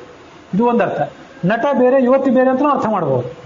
ಯುವತಿ ಅಂತಂದ್ರೆ ದುಷ್ಟರಾದ ಸ್ತ್ರೀ, ನಟರು ಅಂತಂದ್ರೆ ತಾವು ಸಜ್ಜನರು ಅಂತ ನಟನೆ ಮಾಡುವಂಥ ನಾಟಕದವರು. ಆ ನಾಟಕದವರು ರಾಜಕಾರಣಿಗಳಿರ್ಬೋದು, ಮತ್ತು ಧಾರ್ಮಿಕರಿರ್ಬೋದು, ಯಾರೂ ಇರಬಹುದು. ಮತ್ತು ನಟನೆ ಮಾಡುವವರು ಯಾವುದೇ ಕ್ಷೇತ್ರದಲ್ಲಿದ್ರೂ ಅಸಲಿಗೆ ಅವರು ಆ ಸದ್ಗುಣದ ಉಳ್ಳವರಾಗಿರೋದಿಲ್ಲ. ಸದ್ಗುಣಗಳ ಮೇಲೆ ತೋರ್ಸ್ಕೊತಿರ್ತಾರೆ. ಅವರೆಲ್ಲ ನಟರೇ. ಹೀಗೆ ನಟ ಯುವತಿಯರು ಅಂತ ಬೇರೆ ಬೇರೆನೂ ಹೇಳ್ಬೋದು, ಒಂದನ್ನು ಹೇಳ್ಬೋದು. ಜ್ಯೂತ ಅಪೇಯ ವೃಷದೊಳು ಕವಿಸಿ ಮೋಹವ ಕೆಡಿಸುವನು. ಇರ್ತಾನೆ ಎಲ್ಲೆಲ್ಲಿ ಅಂದ್ರೆ ಈತ ಜೂಜಾಟದಲ್ಲಿ ಇದ್ದಾನೆ. ಜೂಜಾಟ ಅಂದ್ರೆ ಬರೇ ಪಗಡೆ ಅಲ್ಲ, ಸಂಪತ್ತು ಕೆಟ್ಟ ರೀತಿಯಿಂದ ಎಲ್ಲೆಲ್ಲಿ ಸೇರಿರ್ತದೆ ಮತ್ತು ಆ ಕೆಟ್ಟ ಸಂಪತ್ತನ್ನು ಯಾವ್ಯಾವ ರೀತಿಯಾಗಿ ವಿನಿಯೋಗ ಮಾಡ್ಲಿಕ್ಕೆ ಸಾಧ್ಯ ಅದೆಲ್ಲೇ ದ್ಯೂತ ಅಂತ ಅನಿಸ್ಕೋತದೆ. ಹಾಗಾಗಿ ಪಗಡೆ ಆಡೋದೊಂದನ್ನು ಬಿಟ್ಟು ಉಳಿದೆಲ್ಲ ದುಷ್ಕಾರ್ಯಗಳನ್ನು ಮಾಡ್ತಾ ಇದ್ರೆ ಅದು ಮತ್ತೆ ಕಲಿಗೆ ಆಶ್ರಯನೇ ಆಗಿರ್ತದೆ. ನಮಗೆ ಗೊತ್ತಾಗದಂತೆ ನಾವು ಕಲಿಯನ್ನು ನಮ್ಮೊಳಗೆ ಬಿಟ್ಕೊಂಡಂತೆ ಆಗ್ತದೆ. ಹಾಗಾಗಿ ಜೂಜಾಟ ಅಂದ್ರೆ ಜೂಜಾಟ ಮಾತ್ರ ಅಲ್ಲ, ಮತ್ತು ಅಂಥದ್ದೇ ಆ ದುಡ್ಡಿನ ವ್ಯಾಪಾರ ಏನಿದೆಯಲ್ಲ, ವಿಪರೀತವಾಗಿ ದುಡ್ಡನ್ನು ಬಡ್ಡಿಗೆ ದುಡಿಸೋದು, ಆಮೇಲೆ ಆ ದುಡ್ಡನ್ನು ಮತ್ತೆ ಹೆಚ್ಚು ಬೆಳೆಸಲಿಕ್ಕೆ ಅನ್ಯಾಯದ ಮಾರ್ಗದಿಂದ ದುಡ್ಡನ್ನು ಬೆಳೆಸಲಿಕ್ಕೆ ಹೋಗೋದೆಲ್ಲ ಏನಿದೆಯಲ್ಲ ಅದೆಲ್ಲವೂ ದ್ಯೂತವೇ. ಅದಾದ್ಮೇಲೆ ಮಧ್ಯದಲ್ಲಿ ಇದ್ದಾನೆ, ದ್ಯೂತ ಅಪೇಯದೊಳಗಿದ್ದಾನೆ. ಎಲ್ಲಕ್ಕಿಂತ ಹೆಚ್ಚಾಗಿ ಸುಳ್ಳಿನಲ್ಲಿದ್ದಾನೆ. ಸುಳ್ಳು ಅದು ಎಲ್ಲಿ ಬೇಕಾದಿರಲಿ, ಎಲ್ಲ ರೀತಿಯಾದಂಥ ಅಪ್ರಾಮಾಣಿಕತನ ಕಪಟಗಳಲ್ಲೂ ಕೂಡ ಕಲಿಯಿದ್ದಾನೆ. ಇದ್ದು ಆ ಸುಳ್ಳು ಯಾರು ಹೇಳ್ತಾರೆ, ಮದ್ಯಪಾನ ಯಾರು ಮಾಡ್ತಾರೆ, ಜೂಜಾಟ ಯಾರು ಮಾಡ್ತಾರೆ, ಆರ್ಥಿಕ ಅವ್ಯವಹಾರಗಳನ್ನ, ಮುಖ್ಯವಾಗಿ ದ್ಯೂತ ಅಂದರೆ ಆರ್ಥಿಕ ಅವ್ಯವಹಾರಗಳು, ಅಲ್ಲೆಲ್ಲ ಕಡೆನೂ ಕೂಡ ಕವಿ ಇರ್ತಾನೆ. ಕವಿ ಇದ್ದು ಆತ ನಮ್ಮನ್ನು ಭ್ರಷ್ಟ ಮಾಡ್ತಾನೆ ಅಂತ ತಿಳ್ಕೊಳ್ಬೇಕು. ಅಲ್ಲಿಗೆ ಆ ತಾಮಸನ ಅಂತ ಕಲಿಯ ಬಗ್ಗೆ ಕೂಡ ವರ್ಣನೆ ಮಾಡಿ ಆಯ್ತು. ಈಗ ಇದಕ್ಕಿರುವಂಥ ಸರ್ವಮೂಲದ ಆಧಾರ ಏನಿದೆ ಅಂತ ಅನ್ನೋದನ್ನ ನಾವು ನೋಡಿಬಿಟ್ರೆ ಎಲ್ಲ ಕೂಡ ಸ್ಪಷ್ಟ ಆಗ್ತದೆ. 3 ಇದ್ದದನ್ನು 9 ಮಾಡಿಕೊಂಡು 9 ಇದ್ದದನ್ನು 27 ಕೂಡ ಮಾಡ್ಲಿಕ್ಕೆ ಸಾಧ್ಯ ಅಂತ ಪಂಚರತ್ನ ಪ್ರಕಾಶಕದಲ್ಲಿ ಹೇಳಿದ್ದಾರೆ ಅಂತ ಹೇಳಿದೆ. ಸರ್ವಮೂಲದಲ್ಲಿ ಅದಕ್ಕೆ ಸೂಚನೆ ಹೇಗಿದೆ ಅದನ್ನು ಕೂಡ ನೋಡ್ಬೇಕೀಗ. ಈ ಸರ್ವಮೂಲದಲ್ಲಿ ಇದೆಲ್ಲಕ್ಕಿಂತ ಸೂಚನೆ ಇರೋದಕ್ಕಿಂತ ಮೊದಲು ಈ ಪದ್ಯಗಳನ್ನು ಒಂದ್ಸರಿ ನೀವು ಎಲ್ಲರೂ ಗಮನಿಸಿ ನೋಡ್ಬೇಕು ಶ್ರೋತೃಗಳು. ಸತ್ವಸತ್ವರು, ಸತ್ವರಾಜಸರು, ಸತ್ವತಾಮಸರು ಮೂವರು, ರಜಸತ್ವಾಧಿಕಾರಿಗಳು ಭಗವದ್ಭಕ್ತರೆನಿಸುವರು. 9ರಲ್ಲಿ 4 ಜನ ಮುಕ್ತಿಯೋಗ್ಯರು, 2 ಜನ ಸಂಸಾರದಲ್ಲಿ ತೊಳಲಾಡ್ತಿರುವಂಥವರು, ಇನ್ನು 3 ಜನ ದುರ್ಗತಿಗೆ ಯೋಗ್ಯರಾದವರು ಅಂತ ಹೇಳಿದರು. ಇಲ್ಲಿ ಭಗವದ್ಭಕ್ತರಾದಂಥವರು, ಮುಕ್ತಿಗೆ ಯೋಗ್ಯರಾದಂತಹ ಸಾತ್ವಿಕರು ಅಂದ್ರೆ ಯಾರು? ಶರೀರದಿಂದ ಸಾತ್ವಿಕರೋ ಅಥವಾ ಆತ್ಮದಿಂದ ಸಾತ್ವಿಕರೋ ಅಂತ ಒಂದು ಪ್ರಶ್ನೆ ನಾವು ಮಾಡ್ಕೊಳ್ಬೇಕಿಲ್ಲಿ. ಬರದೇ ಇದ್ರೂ ಮಾಡ್ಕೊಳ್ಬೇಕು. ನಮ್ಮ ಶರೀರ ಸಾಧನ ಶರೀರ ಇರ್ತದೆ, ಅದು ಕಲಿಯ ಶರೀರ ಇರ್ಬೋದು, ನಮ್ಮಂಥ ಸಾಧಾರಣ ಶರೀರ ಇರ್ಬೋದು, ಉತ್ತಮರಾದಂಥ ದೇವತೆಗಳು, ಸಾಧು ಸತ್ಪುರುಷರ ಶರೀರ ಇರ್ಬೋದು. ಇದೆಲ್ಲ ಸೃಷ್ಟಿಗೆ ಬಂದ ಮೇಲೆ ತಾವು ತಲುಪಬೇಕಾದಂಥ ಗತಿ ಇದೆಯಲ್ಲ, ಅದು ಸದ್ಗತಿ ಇರ್ಬೋದು, ದುರ್ಗತಿ ಇರ್ಬೋದು. ಆ ದುರ್ಗತಿಗೆ ಹೋಗೋ ತನಕ ಅದೆಷ್ಟೋ ಶರೀರಗಳನ್ನು ತಾಳ್ತದೆ. ಆ ಎಲ್ಲ ಶರೀರಗಳನ್ನು ತಾಳ್ತದಲ್ಲ, ನಮ್ಮ ಭೌತಿಕ ಶರೀರದಲ್ಲಿರುವಂಥ ಗುಣಗಳನ್ನು ಅವಲಂಬಿಸಿ ಸಾತ್ವಿಕರು, ಸಾತ್ವಿಕ ರಾಜಸರು, ಸಾತ್ವಿಕ ತಾಮಸರು ಅಂತ ಹೇಳಿದ್ರು. ಹಾಗೆ ಬರೀ 30ರಲ್ಲಿ ಇದು 9 ಭೌತಿಕ ಶರೀರವನ್ನು ಪರಿಗಣಿಸಿ ಈ 3, 9, 27 ಅಂತ ವಿಭಾಗ ಮಾಡಿದ್ರು, ಅಥವಾ ನಮ್ಮ ಆತ್ಮಕ್ಕೆ ಸಂಬಂಧಪಟ್ಟಂಥ ಗುಣಗಳನ್ನು ಅವಲಂಬಿಸಿ 3, 9, 27 ಅಂತ ಹೇಳಿದ್ರು ಅಂತ ಒಂದು ಪ್ರಶ್ನೆ ಮಾಡ್ಕೊಳ್ಬೇಕು. ಉತ್ತರ ಏನು ಅಂತಂತಂದರೆ, ಶರೀರಕ್ಕೆ ಸಂಬಂಧಪಟ್ಟಂತೆ 3, 9, 27 ಅಂತ ವಿಭಾಗ ಯೋಗ್ಯ ಅಲ್ಲ. ಯಾಕೆ ಅಂತಂದರೆ, ಒಬ್ಬ ಸದ್ಗತಿಗೆ ಹೋಗಬೇಕಾದವನಿಗೂ ಕೂಡ ಕೆಲವೊಮ್ಮೆ ತೀರಾ ತಾಮಸು ದುಷ್ಟ ಶರೀರ ಬರಬಹುದು. ಯಾಕಂದರೆ ಶರೀರ ಪ್ರಾರಬ್ಧ ಕರ್ಮಕ್ಕನುಸಾರವಾಗಿ ಬರೋದು, ಎಲ್ಲೋ ಹುಟ್ಟುತ್ತದೆ, ಯಾವುದೋ ಪ್ರದೇಶದಲ್ಲಿ, ಎಂಥದೋ ತಂದೆ ತಾಯಿಗಳು. ಮೂಲ ಶರೀರ ಒಳ್ಳೆಯದೇ ಇರಬಹುದು, ಮೂಲ ಸ್ವರೂಪ. ಆದರೆ ಪ್ರಾರಬ್ಧ ಕರ್ಮಕ್ಕನುಸಾರವಾಗಿ ಒಬ್ಬನಿಗೆ ರಾಜಸ ತಾಮಸ ಶರೀರ ಬರಬಹುದು. ಆದರೆ ಆತ್ಮ ರಾಜಸ ಸಾತ್ವಿಕ ಆಗಿರಬಹುದು. ಅದೇನಂತ ಹೇಳಿ ಬರೋದಿಲ್ಲ. ಮತ್ತು ಶರೀರವನ್ನು ಅವಲಂಬಿಸಿ ಹೇಳೋದಾದರೆ, ಈ ಎಷ್ಟೋ ಶರೀರ ಬರ್ತಾವಲ್ಲ, ಸೃಷ್ಟಿಗೆ ಬಂದ ಮೇಲೆ ಗತಿಯನ್ನು ತಲುಪೋ ಕೈ ಅದೆಷ್ಟೋ ಶರೀರ ಬರ್ತವೆ. ಯಾವ ಶರೀರವನ್ನು ಅವಲಂಬಿಸಿ ಹೇಳೋದು? ಅದಕ್ಕೊಂದು ನಿರ್ದಿಷ್ಟವಾದ ಗಮಕವೇ ಇಲ್ಲ, ಸೂಚಕ ಬೇಕಲ್ಲ. ಇಂಥದೇ ಶರೀರವನ್ನು ಅವಲಂಬಿಸಿ ಇವರು ಮುಕ್ತಿಗೆ ಹೋಗೋರು, ಇವರು ನಿತ್ಯ ಸಂಸಾರಿಗಳು, ಇವರು ತಾಮಸರು ಅಂತ ಹೇಳಲಿಕ್ಕೆ ಯಾವ ಶರೀರ? ಯಾಕಂದರೆ ನಮಗೆ ಕಡಿಮೆ ಸಾಧನೆ ಮಾಡೋರಿಗೆ ಕಡಿಮೆ ಶರೀರಗಳು, ಬಹಳ ಸಾಧನೆ ಮಾಡೋರಿಗೆ ವಿಪರೀತ ಜನ್ಮಗಳು ಬರ್ತವೆ, ಅದೆಷ್ಟೋ ಜನ್ಮಗಳು ಬಂದಿರ್ತವೆ. ಅದೆಷ್ಟೋ ಜನ್ಮಗಳಲ್ಲಿ ಯಾವ ಶರೀರವನ್ನು ತಗೊಳ್ಬೇಕು ಪ್ರಶ್ನೆ ಬರ್ತದೆ. ಕೆಲವು ಉತ್ತರ ಏನಂತಂದರೆ, ಇದು ಈ ಭೌತಿಕ ಶರೀರ ಗಣನೆಗೆ ಇಲ್ಲ, ಇರೋದೆಲ್ಲ ಆ ಆತ್ಮಕ್ಕೆ ಸಂಬಂಧಪಟ್ಟಂಥ ಗುಣಗಳು. ಮನುಷ್ಯನ ಮೂಲ ಸ್ವರೂಪ ಇದೆಯಲ್ಲ, ಅವ್ಯಾಕೃತವಾದಂಥ ಅಪ್ರಾಕೃತವಾದಂಥ ಸ್ವರೂಪ, ಪರಮಾತ್ಮನ ಪ್ರತಿಬಿಂಬವಾದ ಸ್ವರೂಪ. ಆ ಪ್ರತಿಬಿಂಬವಾದ ಸ್ವರೂಪ ಸಾತ್ವಿಕ ಆಗಿದ್ದರೆ, ಸಾತ್ವಿಕ ರಾಜಸ ಆಗಿದ್ದರೆ, ಸಾತ್ವಿಕ ತಾಮಸ ಆಗಿದ್ದರೆ, ಮತ್ತು ರಾಜಸ ಸಾತ್ವಿಕ ಆಗಿದ್ದರೆ ಅದು ಮುಕ್ತಿ ಯೋಗ್ಯ. ಆ ಮೂಲ ಸ್ವರೂಪ ರಾಜಸ ಆಗಿದ್ದರೆ ಮತ್ತು ರಾಜಸ ತಾಮಸ ಆಗಿದ್ದರೆ ಅದು ನಿತ್ಯ ಸಂಸಾರಿ. ಮೂಲ ಸ್ವರೂಪ ತಾಮಸ ಸಾತ್ವಿಕ, ತಾಮಸ ರಾಜಸ, ತಾಮಸ ತಾಮಸ ಆಗಿದ್ದರೆ ಅದು ದುರ್ಗತಿಗೆ ಯೋಗ್ಯ. ಹೀಗೆ ಮೂಲ ಸ್ವರೂಪಕ್ಕೆ ಸಂಬಂಧಪಟ್ಟದ್ದು ಇಟ್ಕೊಳ್ಬೇಕು. ಈಗಲೂ ಪ್ರಶ್ನೆ ಏನಂದರೆ, ಪ್ರಕೃತಿ, ಈ ಜಡವಾದ ಪ್ರಕೃತಿಯಿಂದ ಹುಟ್ಟುವಂಥ ಮಹತ್ತತ್ವದಿಂದ ಆರಂಭ ಮಾಡಿಕೊಂಡು ಇದೆಲ್ಲ ಸಕಲ ಪ್ರಪಂಚ, ನಮ್ಮ ಶರೀರ, ಗಿಡ, ಮರ, ಪರ್ವತ, ಇಲ್ಲ ಇವೆಲ್ಲ ಕಡೆ ಸತ್ವ, ರಜಸ್, ತಮಸ್ಸು ಅನ್ನುವಂಥ ಗುಣಗಳು ಇರೋದು ಹೌದು. ಇದು ಎಲ್ಲರಿಗೂ ಒಪ್ಪಿಗೆ ಆಗಿರುವಂಥ ವಿಷಯ. ಮೂಲ ಸ್ವರೂಪದಲ್ಲಿ ಸತ್ವ, ರಜಸ್ಸು, ತಮಸ್ಸು ಗುಣಗಳಿವೆಯಾ? ಕೆಲವರಿಗೆ ಇವತ್ತು ಕೂಡ ಆ ಮೂಲ ಸ್ವರೂಪಕ್ಕೆ ಸಂಬಂಧಪಟ್ಟಂತೆ ಸತ್ವ, ರಜಸ್, ತಮಸ್ಸು ಗುಣಗಳಿವೆ ಅಂತನ್ನೋದನ್ನು, ಪ್ರಕೃತಿಗೆ ಸಂಬಂಧಪಟ್ಟ ಗುಣಗಳು ಅಪ್ರಾಕೃತನಾದ ಆತ್ಮನಲ್ಲಿರೋದು ಹೇಗೆ? ಅದೊಂದು ಪ್ರಶ್ನೆನೇ, ಮೇಲ್ನೋಟಕ್ಕೆ ಅದಂತೂ ಮಹತ್ವದ ಪ್ರಶ್ನೆನೇ. ಆತ್ಮ ಅಪ್ರಾಕೃತ ಅಂದಮೇಲೆ, ಅವ್ಯಾಕೃತ ಅಂತಂದಮೇಲೆ, ಅವನಲ್ಲಿ ಪರಮಾತ್ಮನ ಪ್ರತಿಬಿಂಬನ ಅಂತ ಆತ್ಮನಲ್ಲಿ ಪ್ರಕೃತಿಗೆ ಸಂಬಂಧಪಟ್ಟಂಥ ಗುಣಗಳು ಆತ್ಮನಲ್ಲಿರೋದು ಹೇಗೆ ಅಂತ ಒಂದು ಪ್ರಶ್ನೆ. ಆ ಪ್ರಶ್ನೆಗೆ ಪ್ರಮಾಣನ ಆಮೇಲೆ ತೋರಿಸ್ತಾನೆ. ಪ್ರಮಾಣ ಆಮೇಲೆ ಏನೇ ಇರಲಿ, ಇಲ್ಲಿ ವಿಭಾಗ ಮಾಡಿದ್ದಿದೆಲ್ಲ, ಇದೆಲ್ಲ ಸರ್ವಮೂಲಕ್ಕೆ ಹೊಂದ್ಕೊಂಡದ್ದು ವಿಭಾಗ. ಇದು ಭಗವದ್ಗೀತೆಯ 18ನೇ ಅಧ್ಯಾಯದಲ್ಲಿ, ಗೀತಾ ತಾತ್ಪರ್ಯ ಗೀತಾ ಭಾಷ್ಯದಲ್ಲಿ ಮತ್ತು ಭಗವದ್ಗೀತೆಯ 4ನೇ ಅಧ್ಯಾಯದಲ್ಲಿ ಚಾತುರ್ವರ್ಣ್ಯಂ ಮಯಾ ಸೃಷ್ಟಂ ಅಂತ ಮೊನ್ನೊಂದು ದಿವಸ ನಾನು ಹೇಳಿದ್ದೆ, ಅಲ್ಲಿ ಬಂದಿರುವಂಥ ವಿಭಾಗ ಇದೆಲ್ಲ. ಇದೆಲ್ಲವೂ ಕೂಡ ಈ ಭಗವದ್ಗೀತೆಯ ಶ್ಲೋಕಗಳನ್ನು ನೋಡಿದರೆ, ಸರ್ವಮೂಲದ ಶ್ಲೋಕಗಳನ್ನು ನೋಡಿದರೆ, ದಾಸರಿ ಪದ್ಯಗಳನ್ನು ನೋಡಿದರೆ ಗೊತ್ತಾಗ್ತದೆ ಇದು ಶರೀರಕ್ಕೆ ಸಂಬಂಧಪಟ್ಟ ವಿಭಾಗ ಅಲ್ಲ. ಶರೀರಕ್ಕೆ ಸಂಬಂಧಪಟ್ಟ ವಿಭಾಗ ಅಂದರೆ ಯಾವ ಶರೀರ ಅಂತ ಪ್ರಶ್ನೆ ಬಂದ್ಬಿಡ್ತದಲ್ಲ. ಅನಂತ ಶರೀರಗಳು ಬಂದಿರ್ತವೆ, ಅದೆಷ್ಟೋ ಲಕ್ಷಗಟ್ಟಲೆ, ಸಾವಿರಗಟ್ಟಲೆ, 100 ಗಟ್ಟಲೆ ಶರೀರ ಬಂದಿರ್ತವೆ. ಅದರಲ್ಲಿ ಯಾವ ಶರೀರವನ್ನು ಇಟ್ಕೊಂಡು ಸಾತ್ವಿಕರು, ರಾಜಸರು, ತಾಮಸರು ವಿಭಾಗ ಮಾಡಲಿಕ್ಕೆ ಸಾಧ್ಯ? ಹಾಗಾಗಿ ಇದು ಶರೀರಕ್ಕೆ ಸಂಬಂಧಪಟ್ಟದ್ದಲ್ಲ, ಇದೆಲ್ಲವೂ ಕೂಡ ಆತ್ಮಕ್ಕೆ ಸಂಬಂಧಪಟ್ಟದ್ದು.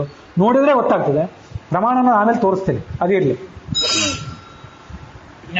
ಇದು ಎಲ್ಲಿದೆ, ಈ ವಿಭಾಗ ಎಲ್ಲಿದೆ ಅಂತಂದರೆ, ಇದು ಈಗಾಗಲೇ ನಾನು ಹೇಳಿದಂತೆ 18ನೇಯ ಅಧ್ಯಾಯದಲ್ಲಿ ಇದಕ್ಕೆ ಸಂಬಂಧಪಟ್ಟಂಥ ಎಲ್ಲ ವರ್ಣನೂ ಕೂಡ ಕಂಡು ಬರ್ತದೆ. ಗೀತಾ 18ನೇ ಅಧ್ಯಾಯದಲ್ಲಿ ನತದಸ್ತು ಪೃಥಿವ್ಯಾಂ ವಾ ದಿವಿ ಜೀವೇಶು ವಾ ಪುನಃ ಸತ್ವಂ ಪ್ರಕೃತಿಜೈರ್ಮುಕ್ತಂ ಯದೇಭಿಃ ಸ್ಯಾತ್ ತ್ರಿಭಿರ್ಗುಣೈಃ ಬ್ರಾಹ್ಮಣ ಕ್ಷತ್ರಿಯ ವಿಷಾಂ ಶೂದ್ರಾಣಾಂ ಚ ಪರಂತಪ ಕರ್ಮಾಣಿ ಪ್ರವಿಭಕ್ತಾನಿ ಸ್ವಭಾವ ಪ್ರಭವೈ ಗುಣೈಃ ಅಂತ 40 ಮತ್ತು 41ನೇ ಶ್ಲೋಕ. ಆ 41ನೇ ಶ್ಲೋಕ ಇಲ್ಲೇ ನಮಗೆ ಹೆಚ್ಚು ಸಂಬಂಧ ಕೊಡೋದಿಲ್ಲ, ಅದನ್ನು ಆಮೇಲೆ ಹೇಳ್ತೇನೆ. 40ನೇ ಶ್ಲೋಕ ನಮಗೆ ಮುಖ್ಯ.